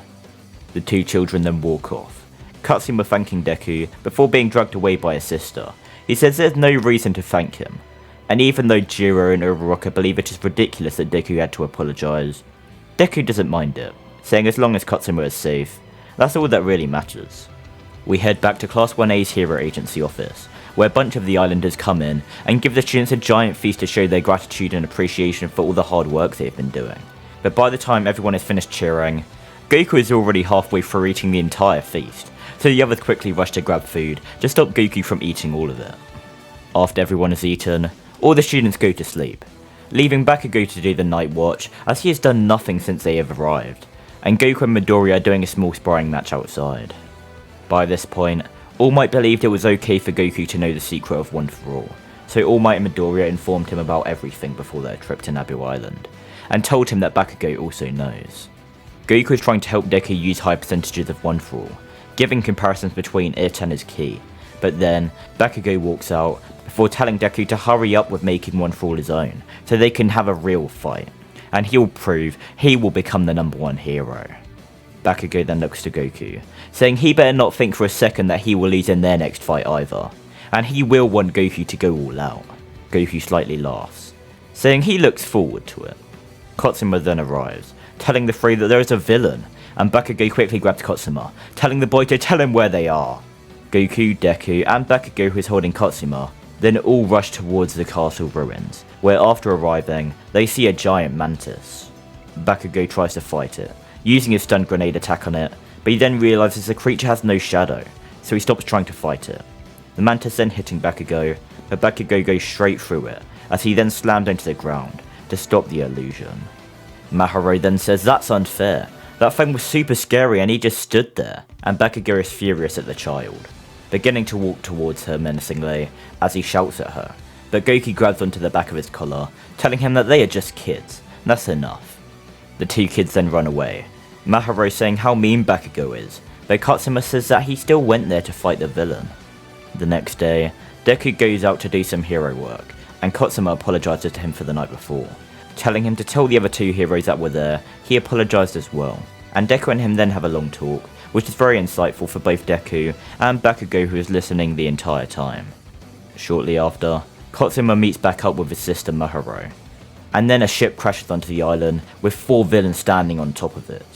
The villains then split up, 3 of them creating distractions for the heroes, while their boss goes after his only target, Katsuma.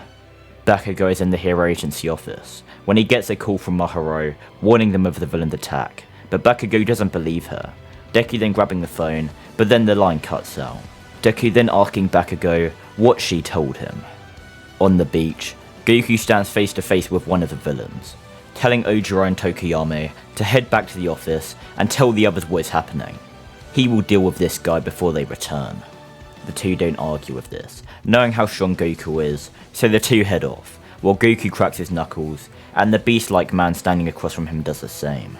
Goku senses around the entire island, sensing 3 other malicious presences, but he has to assume his friends are already aware of them, and are on their way to fight them. He just needs to focus on his own fight. The villain then says that he thinks introductions are in order for such a famous hero. He remembers seeing Goku in the news, so out of respect, he introduces himself as Chojuro Kon. Goku says that he appreciates the gesture, but he doesn't really care about his name. All he cares about is stopping him and his band of misfits. Goku then rushes towards Chojuro, landing a kick on the side of his head, but all it does is push his head a bit. Chojuro then grabbing Goku's leg and slamming him to the ground before picking him back up and throwing him back. Goku lands on his feet, saying that he can finally let loose a bit, powering up to the fullest in his base form as both Chojuro and Goku rush towards each other and trade blows. Goku is surprised. This guy is actually evenly matched with his base form in terms of pure strength, but luckily Goku has techniques which Chojuro does not. The only problem is, Goku is deciding to not use them because he wants to test his raw strength against the villain, and he wants to keep it as a fair fight. Some of Goku's classmates then arrive, Goku thinking his classmates can handle this guy, and he tells him that he will go fight the boss while they deal with this guy. Goku's classmates saying alright, as Goku then kicks Chojuro back, before flying away, his battle with the other students of Class 1A then commencing. While this is happening, the villain known as 9 is slowly walking towards Katsuma and Mahiro, saying that he's going to take Katsuma's quirk, but Deku gets in the way, taking the kids a short distance away and telling them to run before he begins to battle against 9, but Deku isn't strong enough to take him on alone. Bakugo then arrives, attempting to take on 9 as well, but the result is the same, and as Goku is flying in and is about to join the battle, 9 sees this and strikes Deku, Bakugo, and Goku with lightning. Deku and Bakugo are knocked out, 9 then falling to his knees as his illness overtakes him, and Kirika arrives. Goku stands in front of Katsume and Mahiro, being injured by the lightning, but he shielded some of the attack with his ki, so he is still in fighting condition. Goku knows fighting here isn't the best option though, as it will put the lives of the two children, along with Deku and Bakugo at risk, but luckily, he doesn't have to, as the other students of Class 1A arrive, creating a gust of smoke which blocks the villain's vision, as the heroes get a chance to escape, along with the kids. We now head to the siege of the castle ruins. One of the villains was already captured, so there are only 3 of them left, and the 3 remaining villains get split up by a preemptive strike from Class 1A. Goku is with the group fighting Chojuro, as they realise they won't be able to match his pure strength without Goku. Todoroki freezes Chojuro into the lake, but after he breaks out, he activates his partial transformation, and Goku now realises his pure strength and base form won't be able to match him, so he'll have to use his techniques and work with the others. While this is happening, 9 is brushing through other students of Class 1A, and Kirika is winning her battle against Tokiyami. But after Tokiyami gains some ground, Kirika gets enraged, and after hurting Ashido, Tokiyami freaks out, Dark Shadow going berserk and taking down Kirika, but Tokiyami is knocked out as well. Deku and Bakugo are now fighting against 9, while we head back to the battle against Chojuro. Ida kicks Chojuro with Recipro Burst, but it has no effect, Chojuro throwing him to the side before blocking a punch from Kirishima and throwing him into a wall. Goku then covers his hand in a ball of ki, uppercutting Chojuro into the air, where Todoroki freezes him, but after Chojuro breaks out of the ice, he is paralysed. Thanks to Osui's toxic mucus, he can't move, so to get out of this, Chojuro goes into his complete transformation. Chojuro then shoots a giant mouth beam, Goku firing a Kamehameha in response, and the 2 beams clash, but with Goku only being in his base form, his Kamehameha is slowly being pushed back. Todoroki then shoots a blast of fire alongside Goku. Goku and Todoroki slowly beginning to turn the tide of the struggle, but Chojuro then stomps on the ground, making Todoroki and Goku lose their balance as their attacks falter, and as Chojuro's attack is about to hit the pair, Kirishima jumps in the way, in his unbreakable state. Asui then throws Ida into Chojuro, who lands a kick on his face, making him stop his mouth beam attack, and Todoroki then begins to trap Chojuro in ice, as Goku flies up and lifts his hands into the air, attempting to make the biggest ball of ki he has ever made, but Goku accidentally begins to form a spirit bomb from the energy of the planet. Goku then throws a spirit bomb at Chojuro, Ida using the last of his Recipro Burst to run around and grab all his classmates before getting away from the blast radius. Chojuro attempting to shoot another mouth beam at the spirit bomb, however there is no effect, and then the bomb makes contact, creating a large explosion which destroys half of the island. We head back to the battle between Deku, Bakugo, and 9. Deku and Bakugo are both in the clutches of 9, and Deku decides there's only one way they can defeat 9. Deku's bloody and bruised hand reaches for Bakugo, Bakugo grabbing onto it, and after a large gust of smoke is cleared, 9 sees both Deku and Bakugo using One For All. Deku is using the final embers of One For All, while Bakugo is now the power's new wielder.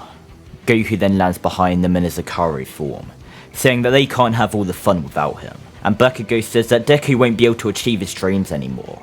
After this, he will be quirkless again, but Deku has accepted this, saying as long as Bakugo achieves it for him, then it will all be worth it.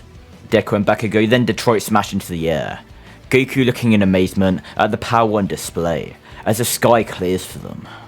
Goku, Deku, and Bakugo then all rush towards 9, all of them dodging and smashing through 9's attacks, as finally, Goku, Deku, and Bakugo all land a consecutive final kick on 9, with the remaining embers of One For All leaving Deku. And with that, the battle has come to an end. Sometime later, all the pro heroes arrive after they retrieve the distress signal from Momo's drone, and Deku admits to All Might that he gave Bakugo one for all. After Deku begs for forgiveness, he passes out once again, but it is then revealed that Deku has one for all once again, and Bakugo no longer has its power or the memory of using it. Some time passes, and after Class 1A finish the rest of their scheduled time to protect the island, Class 1A are on the ship as they are about to leave the island. Goku is excitedly talking to Momo about his fight with Chojuro and the new attack he used, while Deku and Bakugo say goodbye to Katsuma and Mahiro. Deku's last words to Katsuma being that Katsuma can become a hero. And this is where we're going to end off this part. In the last video, we covered the events of the My Hero Academia Heroes Rising movie. However, in this video, we are heading back to the canon events of the series, and this episode takes place after part 1 of season 2 of this What If series. Hatsumi has told Goku that she has designed multiple hero suits for him to try on, and Goku walks to the room which Hatsumi seems to never leave, and once he arrives and knocks on the door, there's a huge explosion, which blasts the door open, and as Hatsumi is about to land on Goku in a very embarrassing way, Goku dodges out of the way. Hatsumi then brushes herself off, saying that she has built a changing room inside which has the outfits inside of it, so he can try them on and show her. She's excited to receive his thoughts. Goku is excited as well, so he goes into the changing room, and after a short time passes, he walks out in an outfit very reminiscent to Midoriya's, however it is orange and blue. Hatsumi asks Goku what he thinks, but Goku says even though he likes it, he feels too much like Midoriya in it, so he says he'll go try the next one on. Goku goes back into the changing room, now coming out in an outfit with white gloves and boots, a blue cape, and an orange and black base design. Hatsumi asks Goku what he thinks about this one, and Goku says he actually really likes this outfit. The only issue is, the cape could easily be used against him in combat if someone grabs onto it, and if he shoots an energy blast, the wind could blow the cape into it, which would then destroy the cape. There are still a couple more outfits, so he'll just go try them on. Goku returns to the changing room, coming out in an outfit with a full black and orange colour scheme. Yet again, Goku really likes this outfit, and really has nothing bad to say about this one. But the last outfit he has to try on just felt like it would fit him more, so he decides he'll try that one on first, and then make his decision. Goku goes back into the changing room, then coming out with the final outfit on, and the outfit is a blue, black and orange colour scheme. Goku tells Hatsumi that he thinks he will keep this one.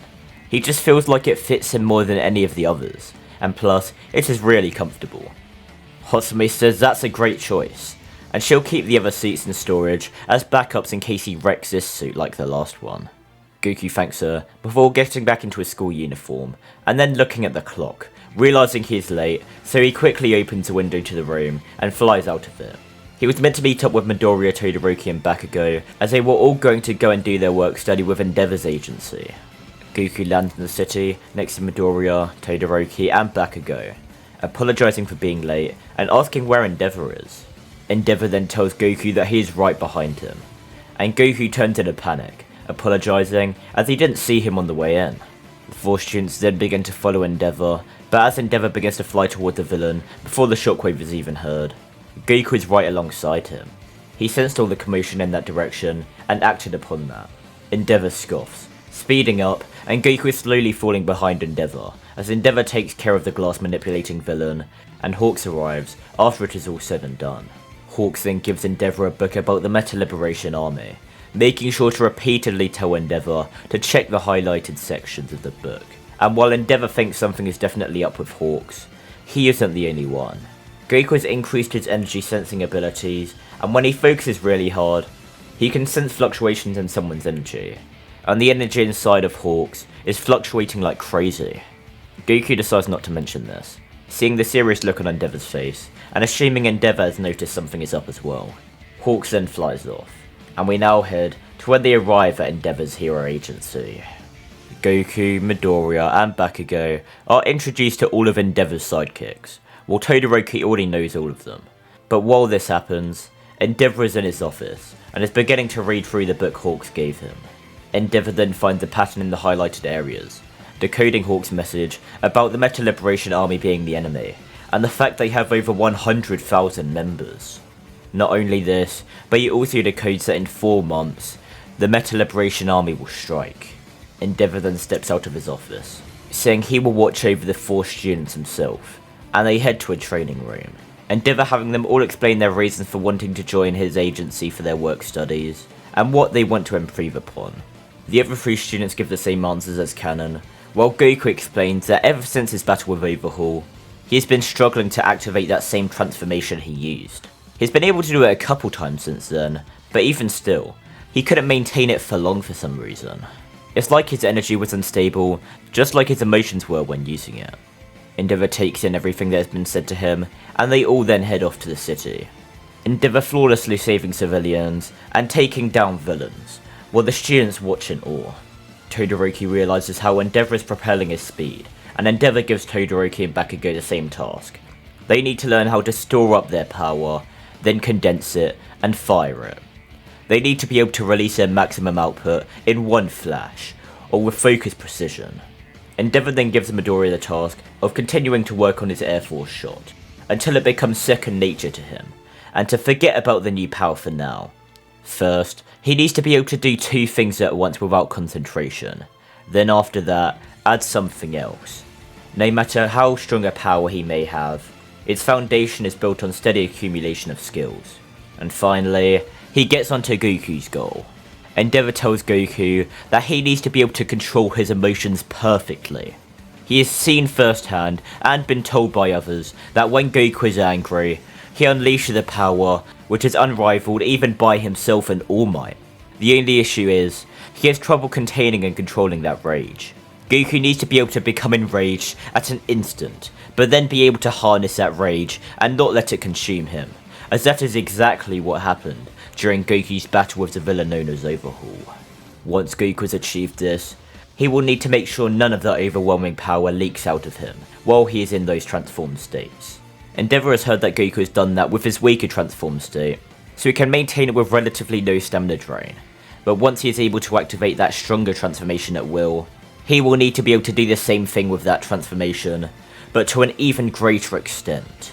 Goku takes this all to heart and agrees with Endeavour completely, but while Goku is taking in everything he has been told, Endeavour's eyes dart to a small, insect-sized robot, which he has noticed has been watching them, and with a tiny fireball which he shoots at the robot, it is destroyed.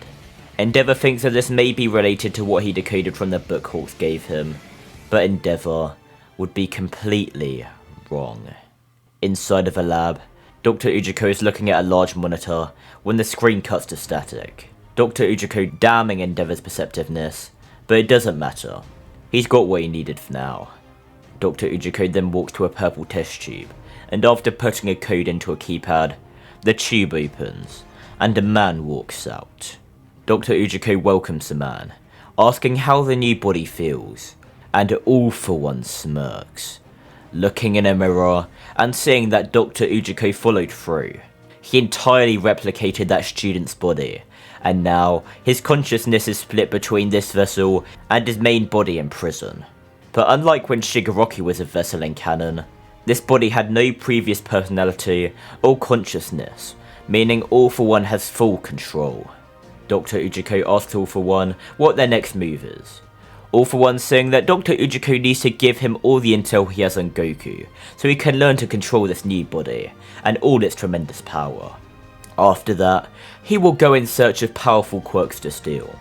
He already had the most powerful quirks from his main body transferred to this one, but he would like some other strong quirks to use just as a precaution.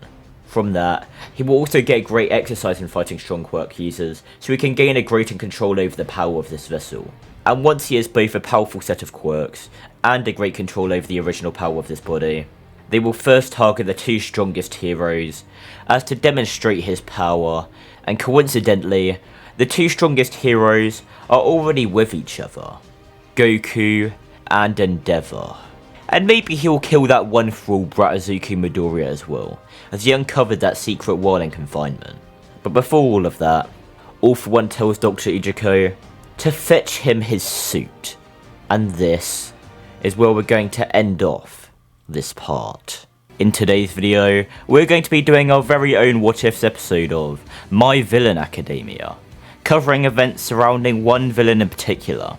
But before we get into all of that, I'm going to be going over some stuff which has transpired after the last video ended.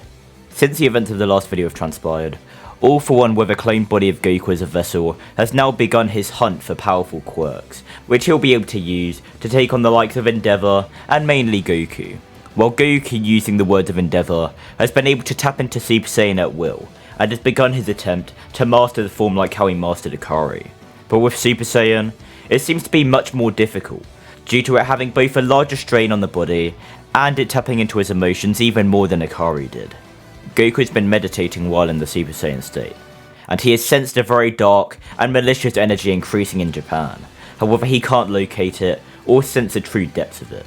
And even though he should literally be the strongest man alive right now, that energy he senses still has a drop of sweat roll down Goku's face.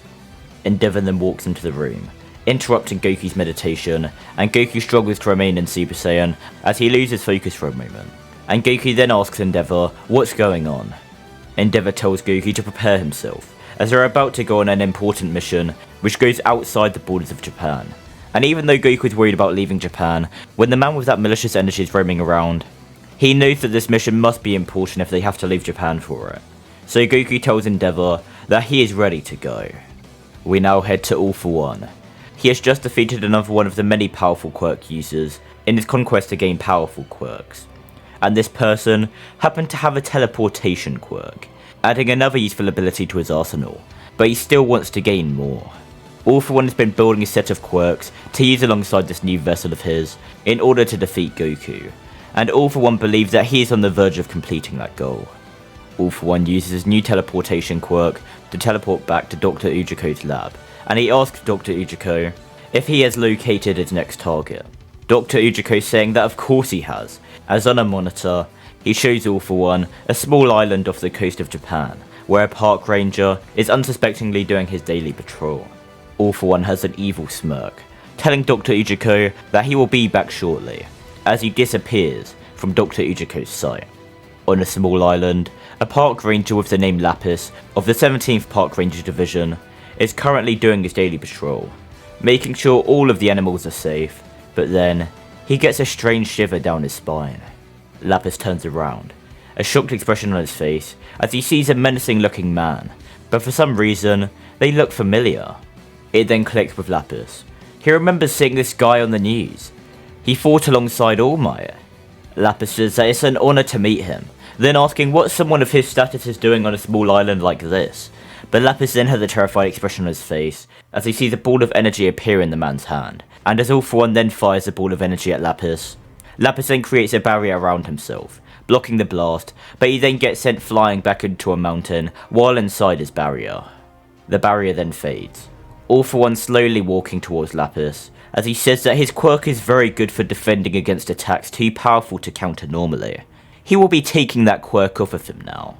All For One then outstretches his hand, then doing a pulling motion towards himself, and Lapis is sent flying towards All For One, and as All For One is about to grab Lapis's face, Lapis creates a bunch of miniature barriers in his hand, and fires them towards All For One. All For One having to stop his grasp on Lapis to smack away these miniature barriers, but some of them do manage to hit All For One. However, All For One isn't even moved by them. All For One smirks, saying that it seems Lapis's quirk can be used for more than just defense. He's excited to see the extent of his quirk. Lapis begins to run away, hiding behind a tree as he thinks to himself that this guy's a monster. There's no way he can survive. And All For One then speaks to Lapis inside of his own mind, telling Lapis that he is correct. And All For One then appears in front of Lapis, smacking him through multiple trees. Lapis knows that he isn't going to be able to run away, so he might as well just try to fight back. So Lapis then covers his hands in miniature barriers, and he rushes towards All For One, attempting to strike All For One with his barrier covered punches. And while All For One is dodging and parrying Lapis's attacks, he is focused on Lapis's movements, studying them. All For One then kicks Lapis away, then outstretching his hand and lifting Lapis into the air, before slamming him into the ground, and as All For One then powers up a ball of energy in each hand, and is about to fire them at Lapis, Lapis then creates a barrier around All For One, just as he fires his attack. meaning All For One's attack hits the inside of the barrier, and Lapis sees a huge explosion from where All For One was standing. The smoke fades alongside the barrier, and All For One is seen laying on the ground, seemingly unconscious, and Lapis slowly walks towards him, thinking that he is lucky he pulled that off in the last second, or he would have been done for. Lapis stands over the body of All For One, thinking to himself that he guesses he should call the police now, but he should put a barrier around this guy first so he can't escape. But as he outstretches his hand to create a barrier around All For One, in an instant, All For One is gripping the back of Lapis's throat, grasping it tightly as he begins to smugly laugh. He faked his injury to his own attack in order to test Lapis's intelligence. Did Lapis really think he couldn't handle the brunt of his own attack? And did Lapis think that he didn't already have another defensive quirk in his possession? Lapis is unable to respond, however, as he is losing the ability to breathe, and All For One strips his quirk away from him. Lapis then laying on the ground and holding his throat in pain as he begins to breathe heavily. All For One looks down at Lapis, saying that if he is being honest, he didn't even use his full arsenal of quirks against him, nor did he even use his full strength with the quirks he displayed, or with his regular strength and energy attacks. Lapis was just a sacrificial pawn in his long game of chess. However, he will at least give him the dignity of dying along with the rest of his beloved creatures. All For One then flies up into the sky, looking down at the small island and creating a small orb of energy in his hand. All For One then flicking the ball of energy down towards the island. Lapis finally looking up and seeing the orb approaching, so out of sheer desperation, he raises his arms into the air in order to create a barrier to defend the island. But to Lapis's complete shock, nothing happens. That nonsense that monster was spouting must have been true somehow. He really did take his quirk. And this realization is the last thing on Lapis's mind before himself, along with the entire island he's standing on, is blown into oblivion. All For One then appears back in Dr. Ujiku's lab. Dr. Ujiku complimenting All For One, saying that his efficiency was outstanding as per usual. And All For One says that of course it was. With this new vessel and set of quirks he's been collecting, he's become unstoppable. There's only a few more quirks he needs to collect before he will then go after his only possible threat, which is Goku. And he will also kill Endeavor to show off his dominating power by killing the new #1 hero. Speaking of Goku, All For One demands that Dr. Ujiko tells him where Goku is and how his power has been progressing, and Dr. Ujiko first responds to the latter demand. Dr. Ujiko tells All For One about Goku being able to tap into that golden hair transformation at will now, and how he is seemingly attempting to lessen the strain of the form through maintaining it over as long a period of time as possible. Well, as for his current location, he isn't entirely sure. It seems he went on a World Heroes mission of sorts. Goku, Izuku Midoriya, Katsuki Bakugo, and Shoto Todoroki have went on a mission along with Endeavor and other pro heroes, on a mission which goes outside the borders of Japan, but as to where they may have gone, he doesn't have the slightest idea. All For One is angered, saying that Dr. Ichigo had better figure it out. It would be rather unfortunate if he ended up dead before All For One even battles against Goku and Endeavor. A drop of sweat rolls down Dr. Ujiko's face, saying he will get to work on it now, and All For One smirks, saying very good, as he then says that he will go after his next victim tomorrow before teleporting away, and Dr. Ujiko gives a sigh of relief. Dr. Ujiko then quickly gets to work on trying to find Goku's location, as he does not want to be on the wrong end of All For One's subtle threat to his life. But while he does this, Dr. Ujiko thinks to himself that All For One has been acting different ever since he's been in this new vessel. It's like the biology of this vessel has altered his mind in some way. He seems more blatantly aggressive, and he seems to consider the thrill of a fight just as important as his main goal. He will have to look into this after he finds Goku's location. But with this thought on Dr. Ujiko's mind, we are going to end off this My Villain Academia part. In the last video, we covered one of the many escapades of All For One, as he was seeking more quirks in order to be unbeatable by any hero.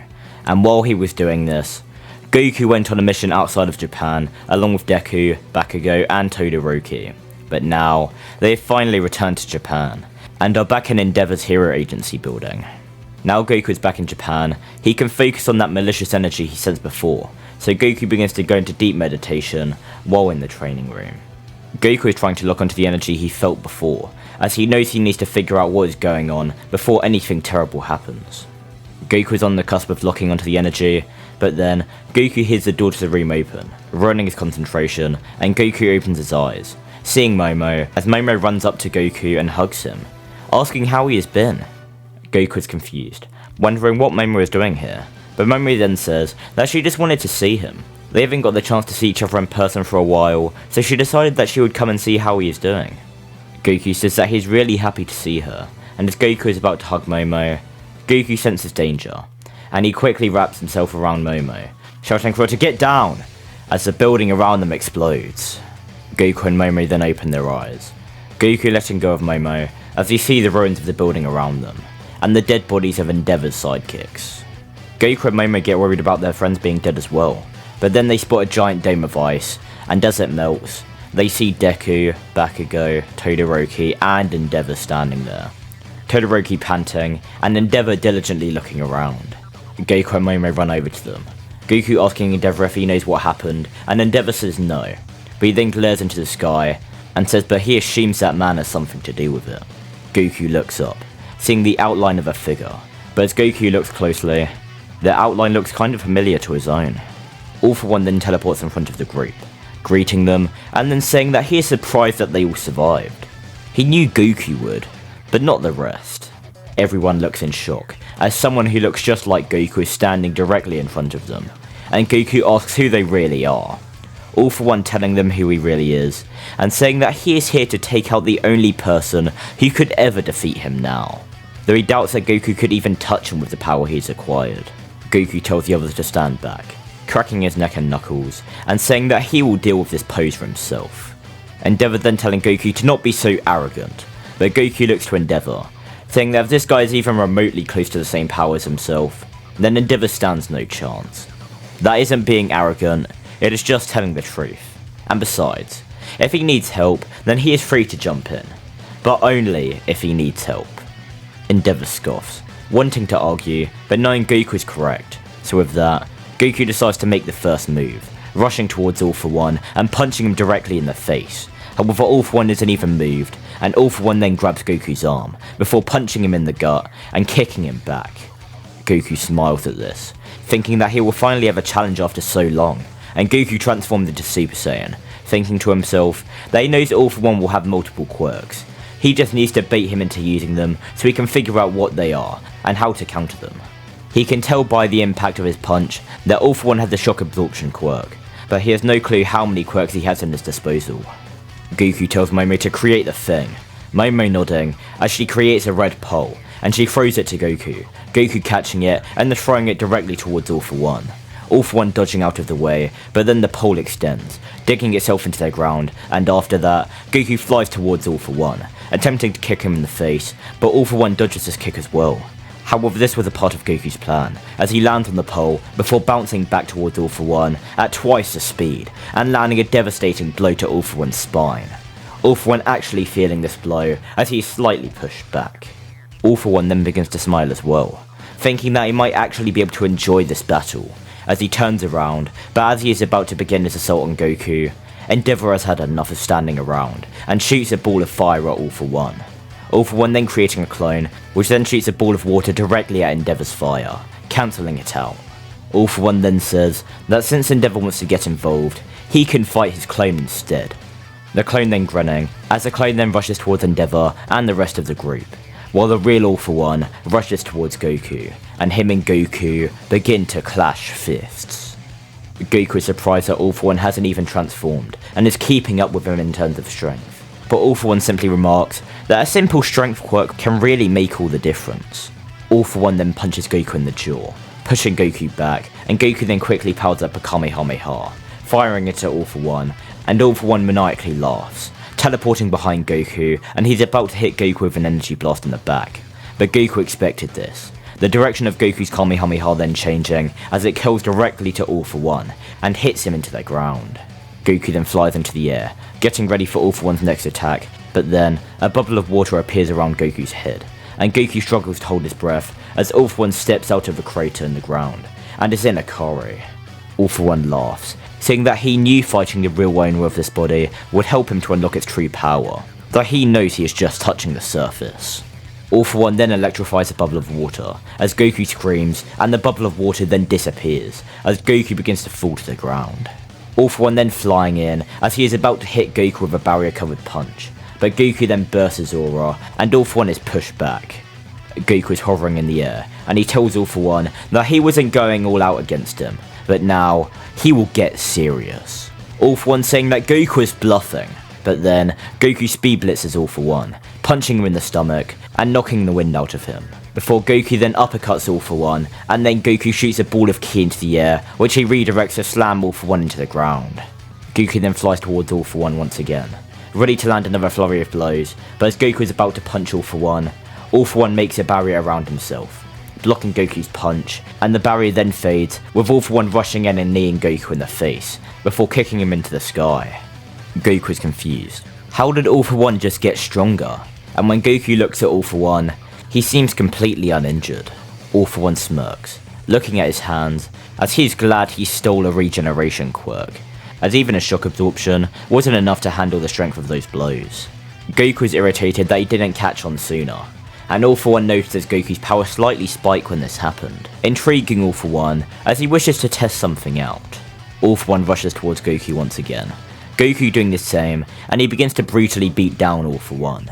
But All For One is laughing the entire time. Goku keeps punching and punching, until he punches All For One into the ground, creating a small crater, and he fires a Kamehameha at All For One once again, but this time, it isn't effective. All For One is able to smack the Kamehameha away, and he laughs, his pupils first returning to normal, before All For One is then coated in a golden aura, and becoming a Super Saiyan. Not only has All For One been getting unintentional Zenkai boosts throughout this fight, but he is now using the same form as Goku. And with this, All For One decides it is time Goku gets a bit of his own medicine. It is now All For One who speed blitzes Goku, using Goku as his personal punching bag, before throwing Goku into the ground, and All For One then begins to power up a Kamehameha of his own. However, this one is coated in electric water, giving it extra power, and Goku knows he won't be able to avoid this attack, so he'll just have to try and counter it. Goku powering up the third Kamehameha of this fight, and the two then fire their beams at each other. All For One's beam easily overtaking Goku's, and Goku is stuck holding back All For One's beam with his bare hands. Goku is using all his energy to hold back the attack, but eventually, Goku has no more power to hold it back, so the beam explodes on Goku. Goku being heavily injured, and reverted to his base form. Goku lays on the ground, barely being able to move, as he turns his head, and sees all his friends bloodied and beaten just like he is. Goku can sense all of their energies, and they are all fading fast. The only one still standing is Momo, but that's just because the clone of All For One saved her for last.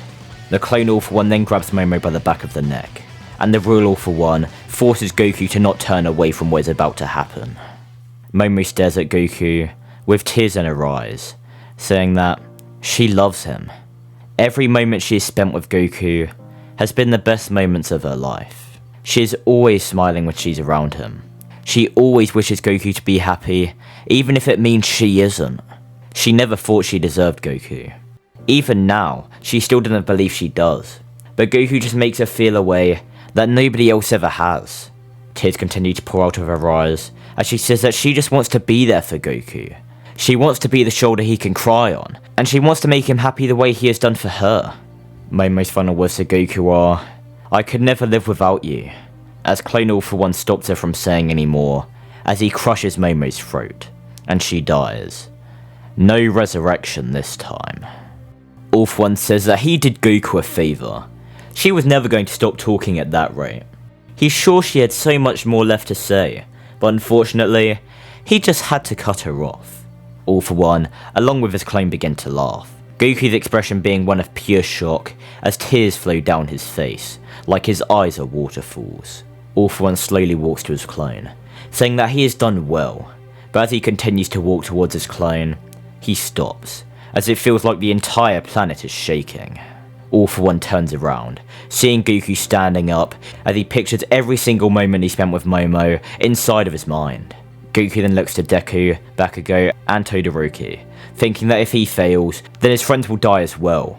And with all the pain and anger coursing through Goku's body, he finally snaps. Goku's hair begins to spike up, turning golden, but this isn't a mere Super Saiyan anymore. Goku's pupils fade, and a blue and golden aura surrounds him. Goku is now using his pain and rage to achieve a new level of power. Goku then blitzes All For One's clone, killing her with a single attack, and then Goku kicks All For One away. Goku then rushing towards All For One, and now the two have an intense battle, with both of them putting all of their power into their attacks.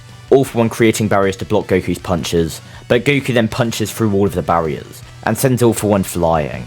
Goku then dashing in the direction of All For One, with one fist outstretched, and Goku uses an attack called the Dragon Fist, and punches straight through All For One. And before All For One gets a chance to heal and become even stronger, Goku shouts that this is for Momo, as a ball of energy appears in each of his hands as he pushes them into each other, as he shouts, "Final Flash!" and a yellow beam fires directly towards All For One, completely eviscerating every atom of the villain. Goku then reverts to his base form, running over to his friends in Endeavor who are on the ground. By this time, all of them have passed away, other than Deku, who is barely clinging on to life. Goku tells Deku to stay still. He'll fly him to a hospital, but Deku looks at Goku, smiling, as he says it's too late for him. But Goku can still achieve his dream. Goku is confused, as Deku outstretches his bloodied hand, and Goku holds it with his own. Deku saying that Goku is now the vessel of One For All, and he tells Goku that he can be happy. It may take a bit of time, but one day, Goku will be at peace, and Deku hopes by then, Goku will be the #1 hero. Deku has a cheerish grin while having tears in his eyes, but then, his eyes finally close, as Deku dies. Goku beginning to cry once again, as now, not only has he lost the person he loved the most, he has also lost his best friend. Goku screams in pain, then flying into the air, and a long distance away, Shigaraki was watching everything that happened. He didn't intervene, due to Dr. Ujiko instructing him not to, as if All For One wouldn't have been able to win this fight, Shigaraki wouldn't have been able to change the outcome. Luckily, All For One had a backup plan just in case this situation took place, and now, he is going to need Shigaraki's help to put it into motion. Japan would now be in a different place than it was before. Its #1 hero having to be replaced once again, as Endeavor was killed by All For One's clone. And even though a lot of the populace believe Goku should become the new #1 hero, since he has proven multiple times that he is the strongest hero, Goku is still just a kid, so it is decided that Hawks, the previous #2, will become the temporary #1 hero. And speaking of Goku, he hasn't been seen by the public since the day of his battle with All For One. He hasn't been seen in school, or in any public place. Goku's been taking some time to think about everything, visiting Momo and Izuku's graves every day, as he thinks about what he could have done differently. If only he didn't hold back against All For One at the beginning, maybe then they would both still be alive. The only person who has even seen Goku during this time is All Might, in one of the times All Might was visiting Izuku's grave, and that is where Goku told All Might that he is now the wielder of One For All, and he confides in All Might about every way he's been feeling. The main body of All For One is sitting in a prison cell, realizing that the biology of that kid's body affected his mind. The idea which he is currently having Dr. Ujiko execute will be different though. He is sure of it. All For One then hears through the speakers in his cell that he has a visitor, All For One awaiting the arrival of his former rival All Might, but when the door opens, All For One is pleasantly surprised, as Goku is the one to walk into the room. But this is where we're going to end off this part. This series begins where the last one ended. Goku has visited All For One in prison and maintains his Ikari transformation while doing so. All For One smirks while restrained, saying he knew he would show up eventually. All For One guesses that Goku wants to kill him. Goku slams his fist through the table in front of him, saying he'd like nothing more, but that isn't why he's here. Goku wants to know where the villain's hideout is immediately. He's going to end All For One's threads of evil once and for all. All For One simply laughs, mockingly asking why he would give Goku that information, but Goku said he knew that he wouldn't. However, he will find their base soon enough, and once he does, he'll make sure All For One's plans are put to an end. And All For One better not think about using another body again, because if he does, Goku will first kill that body, and then he'll come back here and finish off the original. All For One smirks, saying if Goku means like how he finished off Goku's friends. But Goku's aura bursts, destroying the room alongside the wall between him and All For One, and Goku grabs him by the throat. Goku says that if he dares to mention his friends again, that will be the last thing he does. Multiple armed guards alongside All Might then run into the room, and All Might shouts for Goku to stop, so Goku throws All For One into the wall, and then begins walking out the room. All Might looks back to All For One, who is just maniacally laughing. All Might asking what's so funny, but All For One just continues to laugh. And Goku walks outside the prison, All Might running after him and telling Goku to stop. Goku reverts to his base form, turning around and telling All Might that he knows what he's going to say, but there's no need to worry. He's fine. All Might says in a somber tone that it sure didn't look like it in there. But before Goku can respond, he senses a ferocious aura in the city. Goku turns around, beginning to fly off as he tells All Might that he'll show everyone that they'll never have to worry or fear again. All Might has a sad expression on his face, quietly saying that he can't do it all alone. But Goku has already fled too far away to hear this somber message. Goku arrives at the city, flying through the skyline with his eyes darting around, trying to see whoever had that crazy power he sensed. Goku then hears a scream, stopping midair and looking around for where he heard the voice. While distracted, Goku is hit in the back by a blast of energy which destroys the top of his outfit and sends him crashing into a building. Goku then flies out the building and sees a large red and green creature about to slam down its fist on a defenseless woman, but Goku flies in just in time to move the woman out of harm's way. Goku then appears in front of the creature, scanning its body, and Goku then thinks back to his battle against the Nomu at the USJ. This thing looks about the same size of it. This must be a new form of Nomu. Goku thinks that this thing is too dangerous to fight in the city, so he quickly bear hugs the Nomu before trying to fly away. But the Nomu then screams, and a giant ball of energy begins expanding within its mouth, which he hits Goku with, and the surrounding buildings all explode with the impact. Goku is lying on the ground, groaning in pain. Goku then stands up, thinking they must have implanted his DNA into this new kind of Nomu too. There's no way it could generate this kind of power otherwise. Thankfully, this area already seemed to be evacuated, other than the woman he saved earlier, so nobody got killed by that attack, but he needs to be careful. He has a feeling the attack will only continue to get stronger. Goku activates Ikari once again, rushing towards the monster and landing a monstrous uppercut before cupping his hand and powering up a Kamehameha. Blue sparks then begin appearing around Goku as he says, "One for all, 50%, and he jumps into the air. The Nomu firing a blast of energy out of its mouth, heading straight towards Goku, but Goku holds a ball of Kamehameha in front of him and flies straight through the blast, until he gets right in the monster's face and fires it point blank, the Nomu roaring in pain as it is completely destroyed. A long distance away, Dr. Ujiko watched this fight take place on his computer, believing this was a great test for his new Extreme End Nomu. The acquiring of One For All has seemed to boost Goku's power exponentially, and he can use this data to increase the power of the Nomu. That, alongside the greater project All For One tasked him, Ujiko then walking past a test tube with a small green blob inside of it, and then looking through a glass wall into another room where Shigaraki is strapped to a table. Goku touches down at a graveyard, falling to his knees in tears. Goku puts down flowers on a grave, saying he's so sorry. He knows he says it every day, but he failed her. He couldn't save her, or Izuku, Todoroki, Bakugo. He couldn't save any of them, and now he doesn't know what he's supposed to do. He wants to go back to his friends at UA, but he knows he can't. He can't risk anyone else getting hurt. He's an even bigger target on his back now he has One For All. Goku pulls out a red cloak from his pocket, and then he asks the grave to please give him strength. Goku then flies away, landing on a rooftop as he puts the cloak around his neck, saying that he'll make the world she envisioned. Even if he dies trying, he won't let anyone else die because of his weakness, and anyone who tries to hurt his friends will pay. Back at the prison, All Might is getting on his helicopter, looking back at the prison with an anxious expression. He isn't sure why, but he has a bad feeling. All Might dismisses it for now, sitting down in the helicopter as they fly back to the city, but throughout the entire helicopter ride, All For One's laugh constantly replays in his head. Inside the prison, All For One is being escorted to a new holding facility, since Goku destroyed the one he was previously being held in, precisely as All For One anticipated. He felt the biological rage of Goku when he possessed a duplicate of his body, and it was that outburst which he knew would happen that would allow what is about to happen. An explosion occurs behind All For One, the shockwave pushing the guards into the wall and knocking them out. The League of Villains has arrived to break All For One out.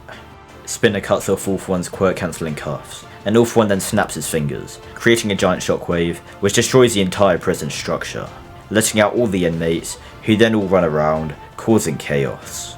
Darby says they need to move quickly before that brat shows up, but All For One calmly says that he will be a bit preoccupied at the moment, as he slowly walks outside the destroyed prison complex. In the city, Goku senses the prison outbreak, quickly shooting off in the direction of the prison, but he then sees the helicopter about to crash into the ocean. Goku dashes in, catching the helicopter, and he looks inside, seeing All Might and his pilot, and having a worried expression on his face, asking what happened. All Might is about to answer, but then he points behind Goku, and shouts for him to look out! Goku being sucker punched in the back, and being sent flying, the helicopter falling once again, but Goku quickly recovers midair, and shoots back towards the helicopter, pulling All Might and his pilot out with one arm, and Goku turns, seeing an Extreme End Nomu rushing towards him, so Goku uses his other arm to smack the Nomu with the helicopter, knocking the Nomu a distance away. Goku then pulls the power pole out of his pocket, extending it to its regular size. Other than Momo's cloak, this is all he has left from her. Goku then tells All Might and the pilot to hold onto it, the pair doing so, and Goku begins to extend the power pole all the way to the city shoreline. All Might and the pilot quickly jumping down to the land, and Goku then shrinks the power pole back down and puts it in his pocket. Goku then looks around for the Nomu, spotting it in the distance, so he begins to rush towards it. But as he gets closer, he sees it's not just one. There's 9 more of them now. Goku thinks he should be fine. He'll just power up, and takes them all out quickly, so he can head to the prison. But then, to Goku's complete shock, the 10 Extreme End Nomu all grow to the size of a mountain. Goku closes his eyes, trying to sense All For One's energy back at the prison, but he can't sense them at all. Goku has to choose between trying to catch All For One in time, or facing these Nomu. If he doesn't face a Nomu, they'll most likely head to the city, and with their size and power, they'd wipe it off the map. Goku isn't given the time to think, as one of the Nomu slams its giant fist in the direction of Goku. Goku landing on the water, using his ki to stand on it, and then backflipping out of the way of the fist. Goku then begins powering up, his hair spiking up, and his eyes glow blue, and blue sparks appear around him. Goku shouting, "One for all, 100%! As he then flies towards one of the Nomu and uppercuts it, making the Nomu fall into the ocean, and one of the other Nomu then tries to hit Goku in the back, but Goku turns around, closing his eyes as he puts an arm out to block to brace the impact. But then, Goku's confused, as he feels nothing. Goku opens his eyes, and sees he's inside a giant spirit version of himself. Goku with a slight smile for the first time since Momo and his friend's deaths. He thinks he'll call this Spirit Expansion, as he then clocks his fist, and his Spirit Expansion lands a right hook on the Nomu, which just tried to hit him. The remaining 8 Nomu then all trying to dogpile Goku, but Goku lets out a ki explosion, blasting all of them back as he then flies towards one of them, using the Dragon Fist to pierce straight through them, and he then flies through the rest of them in quick succession. Goku's Spirit Expansion then dissipates, and a slight smile fades from Goku's face, as he remembers that All For One is going to escape. Goku remains using 100% of One For All as he blitzes towards the prison, but by the time he arrives, not a single soul is there. All that remains is the lifeless or near lifeless bodies of security guards. Goku quickly gathers all of the alive guards into one area, and searches around for any medical supplies that would have been in the prison, quickly finding some and bringing them back to the guards, and after calling for the emergency services to come bring medical aid, he tries his best to help patch them up. Eventually, the ambulance helicopters arrive, taking the surviving guards, and Goku then looks at the rubble of the prison, thinking back to his outburst with All For One. He hopes more than anything that he wasn't the reason he was able to escape. Goku then looks down to his arms, thinking to himself that every time he uses One For All, he seemingly becomes more accustomed to his power. Hopefully he'll be able to use those other abilities he saw Izuku use before, but he doesn't think he'll be able to do that for the time being. Back in Dr. Ijuko's lab, All For One walks alongside Dr. Ijuko, All For One seeing an empty test tube and asking where Project C went. Ijuko has a shocked expression on his face. That can't be right. He was only in a premature state earlier, and was inside that very test tube. All For One says, that doesn't matter right now. He'll show up eventually, and once he does, he'll be put back on a leash. For the meantime, how is the process with Tomura going? Dr. Ijuko says that Goku's DNA is blended with his perfectly, and All For One's conscious is now 20% transferred. All For One is pleased. Things are ahead of schedule. As long as they find their missing Project C before it runs amok, his plan should go swimmingly. Inside the city, a shadow is seen jumping from rooftop to rooftop, eventually stopping on the edge of one, and we see a bug-like creature licking its lips. Cell is now free, and he has his own goals in mind. Will Goku be able to master One for All? Will he avenge his friends and stop All for One's plans? What part will Cell have to play? Find out soon in the upcoming episodes of What If Goku Was in My Hero Academia. This video begins sometime after the last one ended. Goku has been hunting down All for One, trying to find anything that could lead him to the villain, but so far, he's come up short. There was news reports of random disappearances in cities, clothes being the only thing left behind, but when he checked out those sites, he got no clues. Maybe it was All for One, but that isn't usually the way he does things. Other than that, Goku has been facing some of the villains who escaped when the prison was destroyed, the most notable of which being Muscular, but Goku defeated him with a single punch. There hasn't been any more Nomus going about, since All for One is saving them for something. Due to the prison escape and the threat of All for One, the #1 American hero Stars and Stripes has been sent to Japan in order to help the Japanese heroes against a looming threat, and once All for One discovers this, he is both terrified but excited at the same time. Stars and Stripes could either ruin his plans, or he can obtain a quirk and become unstoppable. Speaking of someone stealing quirks, we head to Monoma, who is walking outside of UA. He just finished for the day and is on his way home. Monoma continues walking through the city, but he has a very odd feeling, like he's being watched. Monoma begins to start running, looking behind him and seeing nobody there. Monoma then goes round the corner into an alley, but the second he does, he is caught by the throat. Monoma begins to panic as he sees a giant bug-like creature choking him, and he tries to copy its quirk, but nothing happens. Cell begins to chuckle. That quirk of yours is very useful. I shall take it for myself. And Monoma screams, as Cell then stabs a student with his tail and drains his life force. All for One and Dr. Ujiko are looking over Shigaraki, discussing how they are going to deal with Stars and Stripes, and Dr. Ujiko holds a device in his hand which shows her current location. While unconscious, Shigaraki overhears their conversation, and he then wakes up, breaking out of his restraints as he appears in front of Dr. Ujiko and snatches the device from his hand, then teleporting away. Dr. Ujiko begins to panic, but All for One just laughs. It seems like Tomura wants her quirk for himself, but if Tomura gets her quirk, in turn, so does he. But since they now have the operating table open, he believes it's time he gets some of Goku's cells in his main body. In the middle of the ocean, Stars and Stripes stands on top of a jet as her and a group of pilots head towards Japan, but they stop to a halt as Shigaraki appears in front of them. Stars and Stripes ask if he is All for One, but Shigaraki remains silent, and Stars and Stripes says very well, then using her quirk to gain super strength as she goes to punch Shigaraki across the face, but he doesn't even move. Shigaraki is about to grab her arm, but she then says New Order, using her quirk to make any damage done to her go onto her opponent twice as hard, Shigaraki stopping his hand before he touches her, and she then jumps back onto one of the jets. Stars and Stripes then shouts New Order, saying that their jets can shoot lasers, as they all then fire at Shigaraki, with Shigaraki outstretching his hand and shooting a giant burst of flames which counter the lasers from the jets. So Stars and Stripes then creates a new order once again, saying that the lasers from the jets are twice as powerful, which makes them overpower Shigaraki's flames, and he is forced to dodge. Stars and Stripes thinks to herself that without his name, she can't do any meaningful damage, but just as she thinks this, Cell appears behind her, placing the palm of his hand on her back, and he whispers into her ear, His name is Tomura Shigaraki. Before then disappearing again. Stars and Stripes turns around in confusion, but she doesn't have time to question it. She has his name, and that's all she needs to win. Shigaraki was confused at the sight of Cell, but it doesn't matter. He needs to take her quirk fast.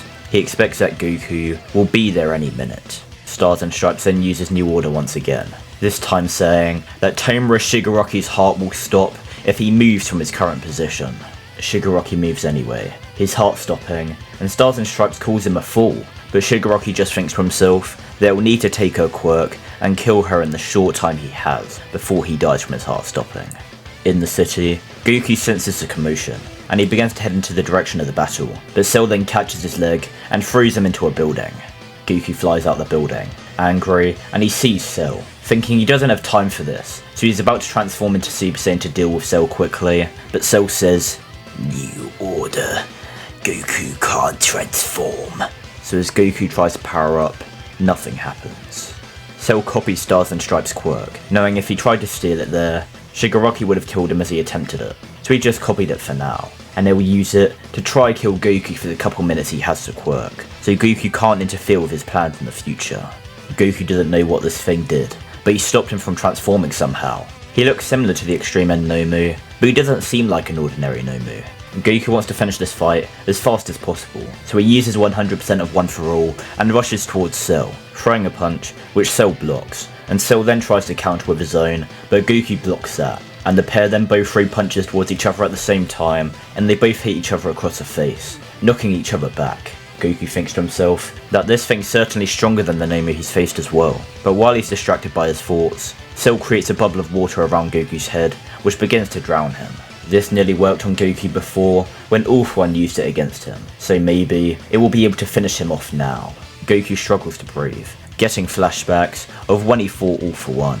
It's happening again! He's too weak again! Someone's going to die because he isn't strong enough to save them again! Goku's vision then fades to black, and it then clears, and he is unfamiliar with his surroundings. Goku begins looking around, not being sure where he is, but Goku becomes stunned. Izuku? Deku smiles, saying that Goku's sure been through a lot, hasn't he? But Goku ignores this and quickly brings him into a hug, crying and saying how much he's missed him. Deku tells Goku that he never left. Once One For All is passed on, the previous users remain a part of it and watch over its current user, and Deku hasn't stopped looking over him. Goku is confused, looking over Izuku's shoulder and seeing the previous wielders of One For All. Goku doesn't understand though. Why is Izuku only talking to him now? Deku tells Goku that he simply wasn't ready to listen, but now he needs Goku to hear him, and he needs Goku to fight. Goku says that he doesn't know if he can, but Deku says he knows he can. He just needs to have hope. Goku hugs Izuku once again, saying he doesn't want him to go again, but Deku tells him not to worry. Now Goku has allowed himself to listen, Deku won't be going anywhere. Goku then blinks, and he is back in the real world. The bubble is around his head, and he is about to run out of oxygen.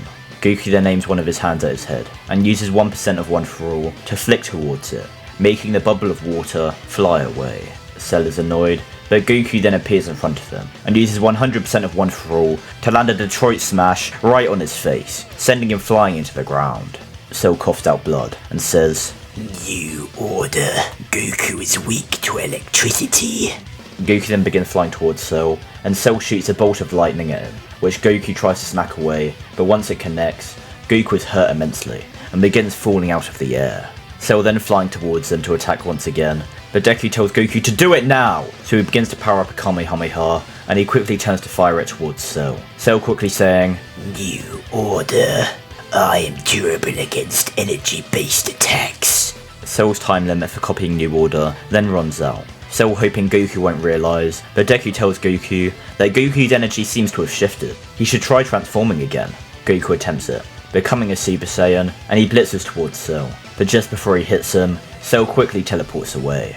Goku is annoyed, but he remembers he needs to go help whoever is fighting Shigaraki. So he flies towards that direction, and in mere moments, he arrives at the scene, where he sees Stars and Stripes die, but her sacrifice wasn't in vain. When Shigaraki tried to steal her quirk, she used it one last time to destroy all the quirks Shigaraki possessed, meaning not only did he not get her quirk, but he began to lose his others. The only ones remaining being his teleportation, decay, and quirk stealing, since a conscious All For One inside of him protected as many useful quirks as he could from the vestiges of the hero. Goku attempts to reach Shigaraki in anger at seeing him kill Stars and Stripes, but just like Cell, he teleports away just before he gets to him. Goku is aggravated.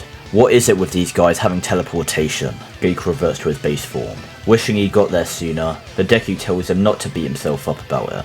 There's nothing he could have done, and Goku then flies back to the city, landing on a rooftop to look over it once again. This time feeling less alone, since he knows he'll always have Izuku with him. But with that, we are going to end off this part. This video begins some time after the last one ended. Goku has been catching some of the villains who escaped, while avoiding Class 1A, who has been trying to find him, and in between stopping villains and avoiding the students of UA, the vestiges of One For All, including Deku, helped Goku to start learning how to use all of their new quirks he gained. Goku didn't need float, since he can already fly, and Goku discovered that the way to control Black Whip was very similar to how he controls the energy in his body, so he was able to learn that very quickly. Not only that, but he also learnt Danger Sense, allowing him to detect nearby danger. And Goku didn't really see a use in learning to use Smoke Screen, but he did train to master Farjin, which with Goku being a prodigy, he was able to do. Goku did also begin training to learn Gear Shift, but he hasn't mastered it yet, so he is advised not to use it, and as he is about to continue his training, he senses an explosion in the city. But what scares him is that he thinks the explosion was near UA. Goku quickly begins doing thousands of squats repeatedly to build up kinetic energy, and he then turns into Super Saiyan, shooting off in the direction of the explosion, and when he arrives, he sees all the buildings around UA destroyed, and Shigaraki is standing outside of the school itself, face to face with Aizawa and Hawks. He both look greatly injured, but Shigaraki hasn't got a scratch on him. Shigaraki turns around and smiles, asking how Goku has been. They didn't get the time to catch up last time. Goku clenches his fist, asking what Shigaraki is doing here. He must have known he'd arrive and stop him. Shigaraki smirks, saying he knew he'd arrive, but he won't be staying for long. Goku with a confused expression, but he then hears an explosion coming from the other side of the city, and Shigaraki says that there's about 100 extreme men Nomu over there, so Goku can stay here and fight, and Shigaraki will certainly entertain that. However, if he does, then he might as well say bye-bye to the rest of the city, because they both know there isn't another hero alive who could stop one of the Nomu, let alone 100 of them. Goku can't be in two places at once. He must choose. Goku analyzes the situation, thinking out the different scenarios, and he then appears in his mindscape, asking if Izuku is ready. Deku begins to stretch, as he says yeah, and Goku then returns to the real world, and Goku says Shigaraki is right about one thing. Shigaraki asks what that is, and Goku says that when Shigaraki said he can't be in two places at once, he is right, but he doesn't need to be. Now Shigaraki is the one with a confused expression, as Goku uses his spirit expansion to create a Susanoo-like construct around him, and Goku then puts his hands together and begins to roar. But as he continues to do this, Aizawa, Hawks and Shigaraki are all shocked as they start to hear Deku's voice mixed in with Goku's. Goku tells Shigaraki they can thank All For One for this move, as they then see a duplicate of Goku and his spirit expansion appear, but this isn't where it stops. Goku surmised that since it is an expansion of his spirit, if he has multiple spirits inside of him, perhaps he could expand those as well, and he was right. The clone Goku spirit expansion goes from the shape of Goku to Deku. Goku's clone then allowing Deku to control the spirit expansion, which then forms the shape of Deku's normal sized body. And Goku tells Deku that he has to go stop those Nomu. Deku tells him he's on it, as he then flies away, and Hawks and Aizawa are stunned. They thought Deku was dead. He is dead! Shigaraki scowls, knowing that the vestiges of One For All lived inside of Goku. They never thought he could do something like this, but it doesn't matter. He just has to stall until they arrive. Goku then appears in front of Shigaraki, binding him with his black whip as he goes to hit him in the face. But Shigaraki then appears behind Goku, grabbing his neck, and Goku thinks he's dead, but Aizawa was staring at Shigaraki just before he touched Goku, so he nullified his quirk. Shigaraki is annoyed, thinking that Aizawa is lucky they need him alive, but before he can have another thought, Goku spins around, grabbing Shigaraki's arm and slamming him into the ground. Shigaraki coughs up blood, not being able to handle this level of power, and he tries to get up, but Hawks then attacks Shigaraki with a flurry of feathers, making sure he can't get up from the ground. Goku then powers up a Kamehameha, which he's going to hit Shigaraki with at a point blank range, but the light of the Kamehameha momentarily blinds Aizawa, forcing him to blink, which leads to Shigaraki teleporting into the air. Goku cancelling his Kamehameha as he looks up at Shigaraki, and he watches as Shigaraki instantly loses all of his injuries. Goku isn't the only one who learnt from his master. He gained a regeneration quirk in order to use Goku's biological growth method, and he can already feel the surge of power he just gained. On the other side of the city, Spirit Deku arrives and sees the Nomu terrorizing civilians, but he also sees some members of Class 1A trying to hold them back, though they are clearly failing. And Nomu is then about to slam his fist on Ochako, but then Spirit Deku jumps in the way, stopping the Nomu's fist and punching the Nomu, destroying it entirely. Ochako seeing Deku and calling out his name, but he says he's sorry. There's no time to explain. Ochako then hugs the Spirit Deku, saying there's no need, She's just happy to see him again, even if it's only once, and she then stops hugging him and gives him a thumbs up, telling him that he needs to go be the hero he always promised to be. Deku nodding and flying to help the other members of 1A, and we head back to Shigaraki, who is looking down at Goku, and he would ask Goku what he is waiting for. Goku says they thought this would be useless, but he guesses he has to try this now, so he closes his eyes and then creates a giant gust of purple smoke which engulfs the battlefield. Goku is surprised he was able to do this first try, but it wasn't that complicated. Shigaraki then looks around, wondering what Goku is up to, but he then hears someone shouting, "Power!" as he's then hit across the face by Lemillion, who comes shooting past him, and as Shigaraki tries to grab him on the way down, Lemillion phases through his hand and pulls his face as he falls back into the smoke. Shigaraki then gets aggravated, but is then caught by a tentacle arm, and he then looks up and sees Nejire flying above him, and even though she is powering up a blast of energy to attack Shigaraki, he begins smirking. She finally arrived. Shigaraki is then hit by the blast, taking little damage, but he then realises Aizawa won't be able to look at him through the smoke, so he tries to grab the tentacle in order to decay whoever is holding him. But Goku then appears next to Shigaraki, pulling his hand up with Black Whip to prevent him from doing this. Shigaraki then teleports out of the binds and appears behind Nejire, gripping the back of her throat as he tells her that he'll be needing her quirk in order to control the energy of its body, courtesy of Goku's DNA. Shigaraki then steals her quirk, her body beginning to fall to the ground, but while Tamaki clears the smoke and tries to catch her with a tentacle arm, Goku dashes in and catches her before landing on the ground. Goku then shouting for Hawks to come grab her and fly away. At this moment, neither of them should be on the battlefield. Hawks reluctantly agrees, and Goku holds Nejire's hand, saying he is so sorry, as Hawks then grabs onto her and flies away. Goku then calls Shigaraki a monster, as he flies towards Shigaraki, punching him in the gut, but Shigaraki doesn't move and begins laughing, and a purple aura appears behind him. Finally, he can control the immense power within this body. Goku is shocked, and Shigaraki then slams Goku into the ground, and shouts that even with Eraser not allowing him to use her quirk, it was so compatible with Goku's DNA that they became one in the same, and now he is stronger than Goku himself. Tamaki then throws Lemillion at Shigaraki, Lemillion thinking he'll be able to attack Shigaraki in the same way again, but Shigaraki attempts to counter-attack Lemillion, which forces him to phase instead of attacking. Lemillion damns the world. Even though he was able to get his quirk back, since Eri gained better control of her power, he ironically feels even more powerless than before. Goku gets up off the ground, but Shigaraki appears in front of him.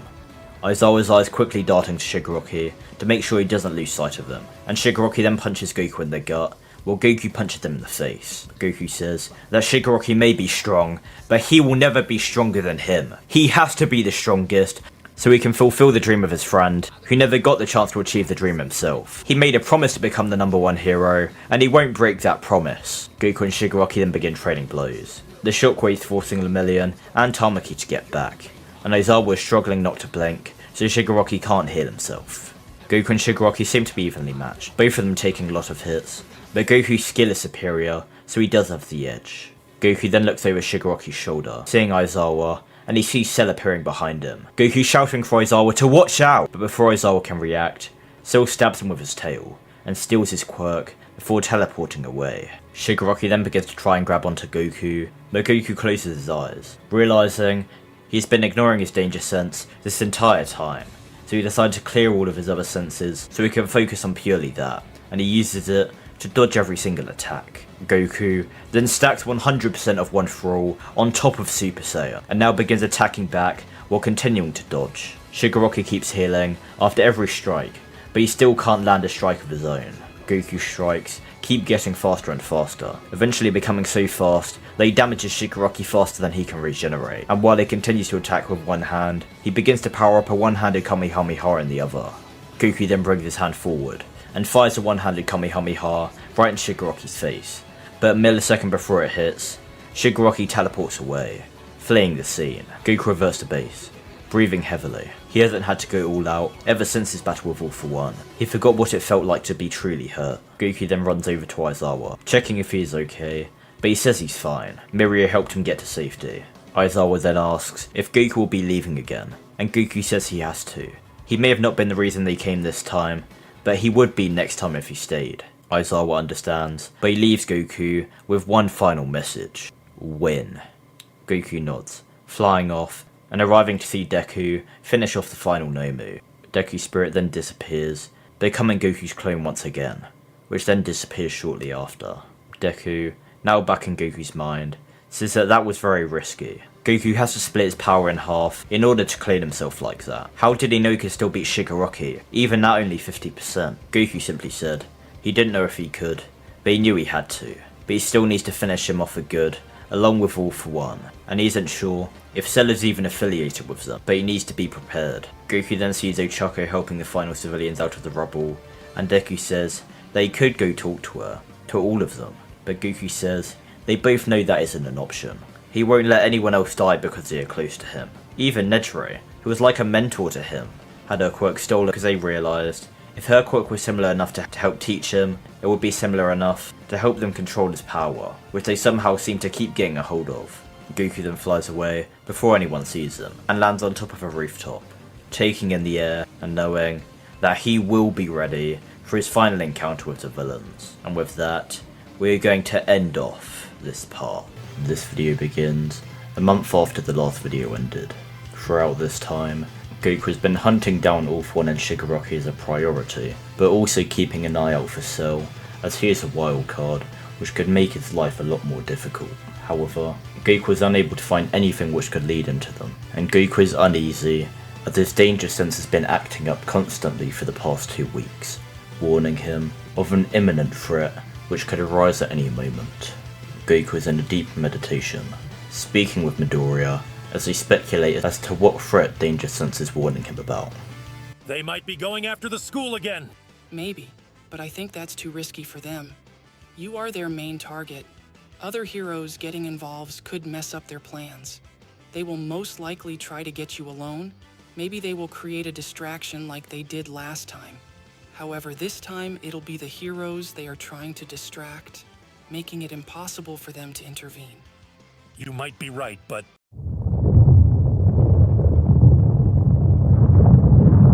Goku wakes up from his meditation, flying in the direction of where the rumbling sound originated, and his eyes widen in disbelief as he sees half of the city is destroyed, and at the center of the destruction stands Shigaraki and All For One. Goku touches down a short distance in front of them, closing his eyes to sense if any other heroes are on their way to the scene. But Goku senses all of Japan's heroes on the opposite side of the city, fighting against all the villains All For One had at his disposal. Goku knows that the heroes will most likely lose unless he does something to help them, so he enters his mindscape again. The heroes won't be able to hold up for long without our help. I am going to have to use the combination spirit expansion and multi-form again, so you can go give them a hand. You know that'll cut your power in half. I don't think you can take both of them on at only 50%. It doesn't matter if I can or not, I have to. Okay, just be careful. And Goku, let go. Her death wasn't your fault. My death wasn't your fault. Goku then exits his mindscape, using his multi-form to create a clone of his body, splitting his power in half, and the clone then uses spirit expansion to allow Deku to take over its body. Deku then tells Goku good luck before flying off, and Goku then takes off Momo's cloak and puts it in his pocket. All For One then smiles. Taking off her cloak? I never thought you would get over that brat. I just don't want her cloak to get damaged in the battle. Oh, I assure you, once you are dead, we will burn that cloak along with any memory of her existence. You two are the ones who will be dead once this is over.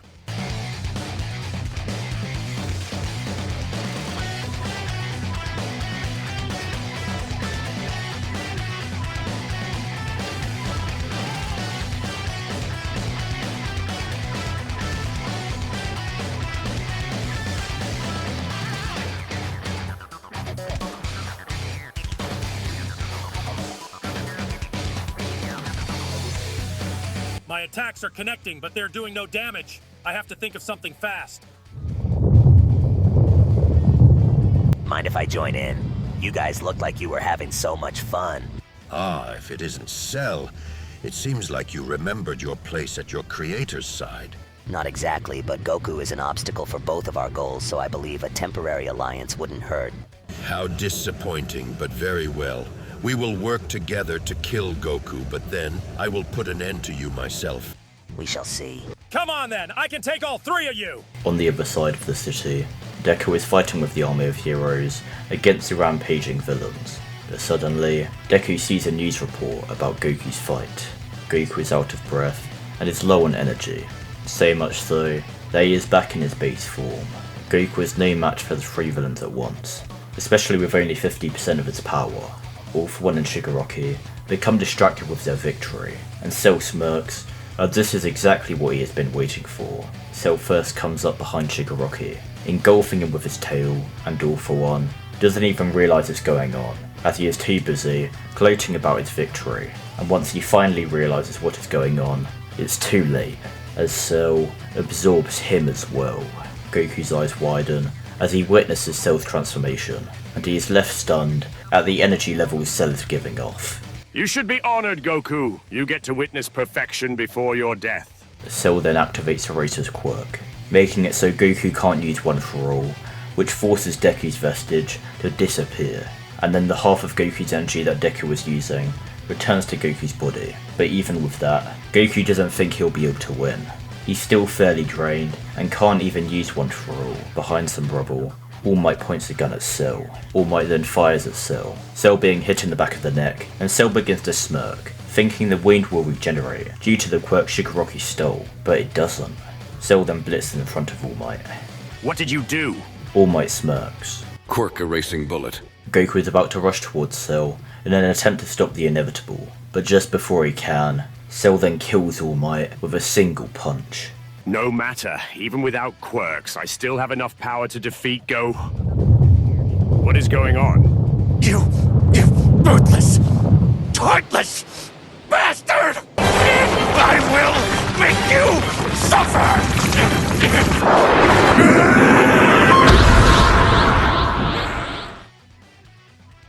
One for all, 1,000,000%. This should be more fun than previously expected. Show me what you have to offer, Son Goku. This isn't a game, Cell. This ends here.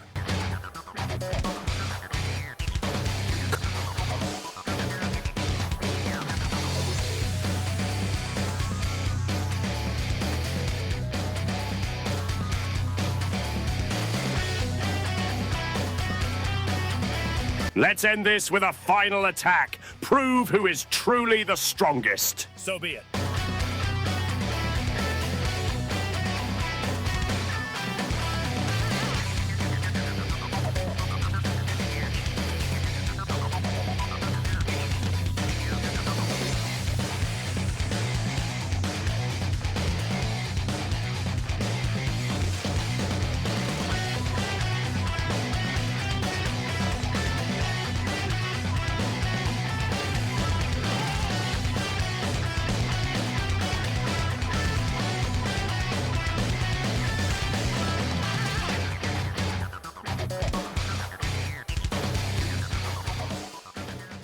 Goku reversed to his base form, putting back on Momo's cloak.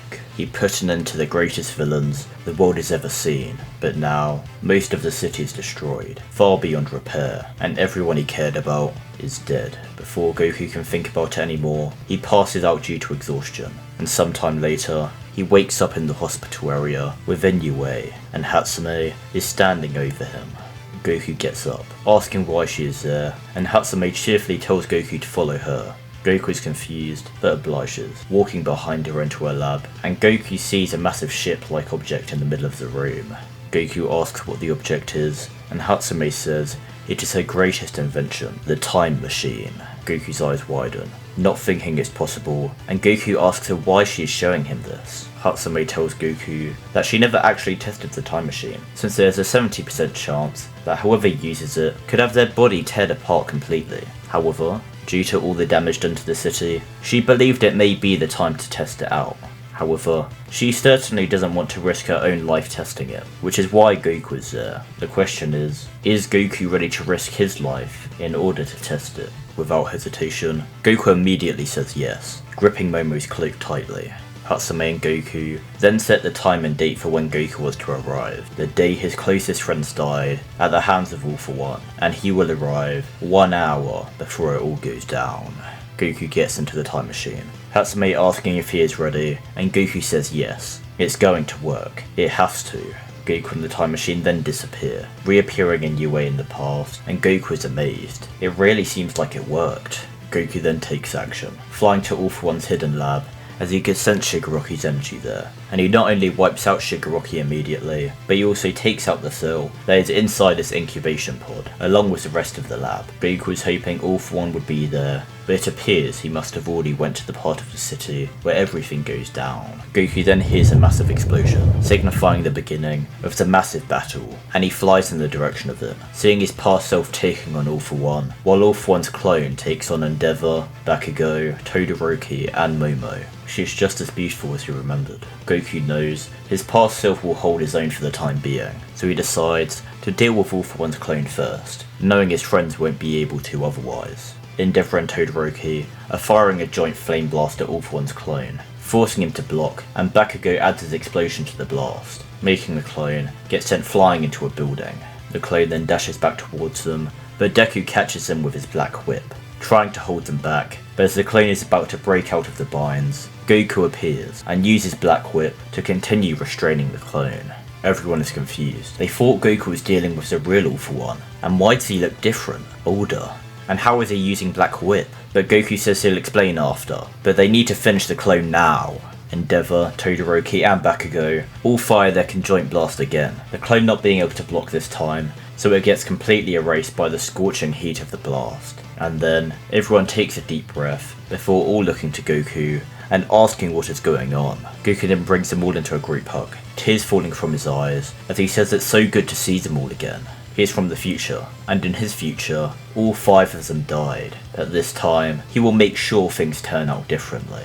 They all have a shocked expression on their faces, but they see their Goku holding back All For One's beam with his hands, and the future Goku then blitzes in that direction, quickly appearing next to their Goku, and powering up into Super Saiyan himself, as both the Gokus push All For One's beam back at him, greatly injuring All For One. However, he quickly regenerates, getting a boost in power. The two Gokus look at each other, the past Goku saying he doesn't know what is going on, but he knows they can figure it out after All For One is taken care of. Future Goku saying he is right, as both Gokus fly towards All For One, Future Goku arriving at him first, as he sucker punches him in the face, knocking his head back, but once he lifts his head back up, past Goku kicks it back down, where Future Goku then grabs his neck with Black Whip and slams him into the ground. All For One regenerates again, not knowing what is going on, but it doesn't matter, he will kill both of them.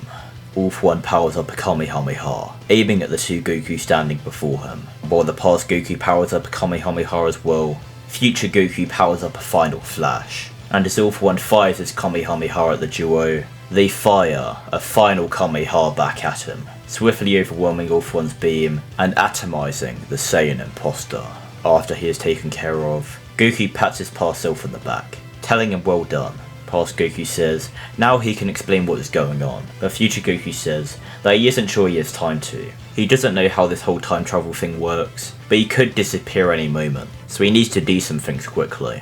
The others gather around, and Goku first transforms into his greatest transformation, Super Saiyan Rage, with All For One stacked on top of it. Goku doesn't have a name for this form, but he tells his past self that if he wants to protect all his friends, he needs to find a way to reach this level of power. Goku then hugs Momo, crying, as he slightly laughs, and tells her to try not to die this time. Finally, Goku turns to Izuku, pulling out a piece of hair, and saying that he can finally return the gift he gave him. His version of Deku gave him one for all before he died. Now, he can give it to this Izuku, and it will hopefully give him the power to achieve his dream of becoming number 1. Izuku eats a piece of hair, the two timelines one for alls merging into one inside of Deku. Deku then sprouting out a tail out of nowhere. Goku sees this and thinks that because of him not being a human and his abilities working different from that of a quirk, it seems One For All tried to transfer his abilities, but in doing so, also transferred a part of his biology. He is sure his past self will help him harness the power that comes with that. Goku then goes to shake Deku's hand, but as he tries, his hand slowly disappears, and Goku smiles, knowing his time is up, but he wouldn't change a thing. The essence of future Deku's soul then comes out of the past Deku. The other vestiges of One For All merge with their previous variants, but future Deku didn't have a vestige to merge with, so he is fading away as well. Future Deku hugs future Goku, and the two then smile at each other. They did it. And then the future warriors were gone. Time passes. Goku and Momo live a happy life. After Deku looks at a full moon and transformed into a great ape, Goku sees the similarities with his Ikari form and helps Deku compress the power of Great Ape, allowing Deku to use Ikari as well. And as future Goku took out all the major threats upon his arrival, the world was safe and under the protection of the greatest heroes the world has ever seen. But the story doesn't end in this world. Finally, you are awake. Where am I? Who are you? You sure caused quite a commotion. I am the Supreme Kai of Time, and you are in the Time Nest. But why am I here? I don't understand. Well, you see, you meddled with time, and that is a big no-no. But not only that, you was never meant to be in that timeline to begin with. Goku has a look of confusion, but the Supreme Kai of Time continues. You see, for some time now, rifts have been appearing in our multiverses timelines. Those rifts leading to completely separate multiverses. Those multiverses being out of my jurisdiction normally according to the rules of the Sacred Council, but due to your unique circumstances, I was able to nab you up as you were being erased from existence, since in your original multiverse, time travel shouldn't have that erasing effect. So long story short, I found a loophole that saved you. Goku's completely confused, but since time travel exists, he guesses the rest of that stuff could. But who were the Sacred Council, the Supreme Kai of Time, so she can explain that later, but for now, she has one question for Goku. Does he want to keep saving people? Goku says yes, and the Supreme Kai of Time is pleased, so she then repairs Goku's hero costume. But Goku asks if she can fuse Momo's cloak with it, so he can always remember her when he is fighting. The Supreme Kai of Time agrees, snapping her fingers as the orange on Goku's outfit turns red and the blue on his outfit turns black. And the Supreme Kai of Time even put the power pole Momo made on his back. And with that, we are going to end off this series. I hope you guys all enjoyed this series, because I really enjoyed making it. If you liked this video, then please subscribe, leave a like on the video, and comment down below any parts you enjoyed, and any other ideas you would like to see me do. Would you like to see where the journey of this Goku continues? Will you find out why the rift that created his timeline was created? Who were the Sacred Council? I guess we'll have to find out another time. Peace. Hey everyone, it's me Goku. Make sure to like the video and subscribe to my friend Sacred Saiyan on YouTube. Thank you all for watching.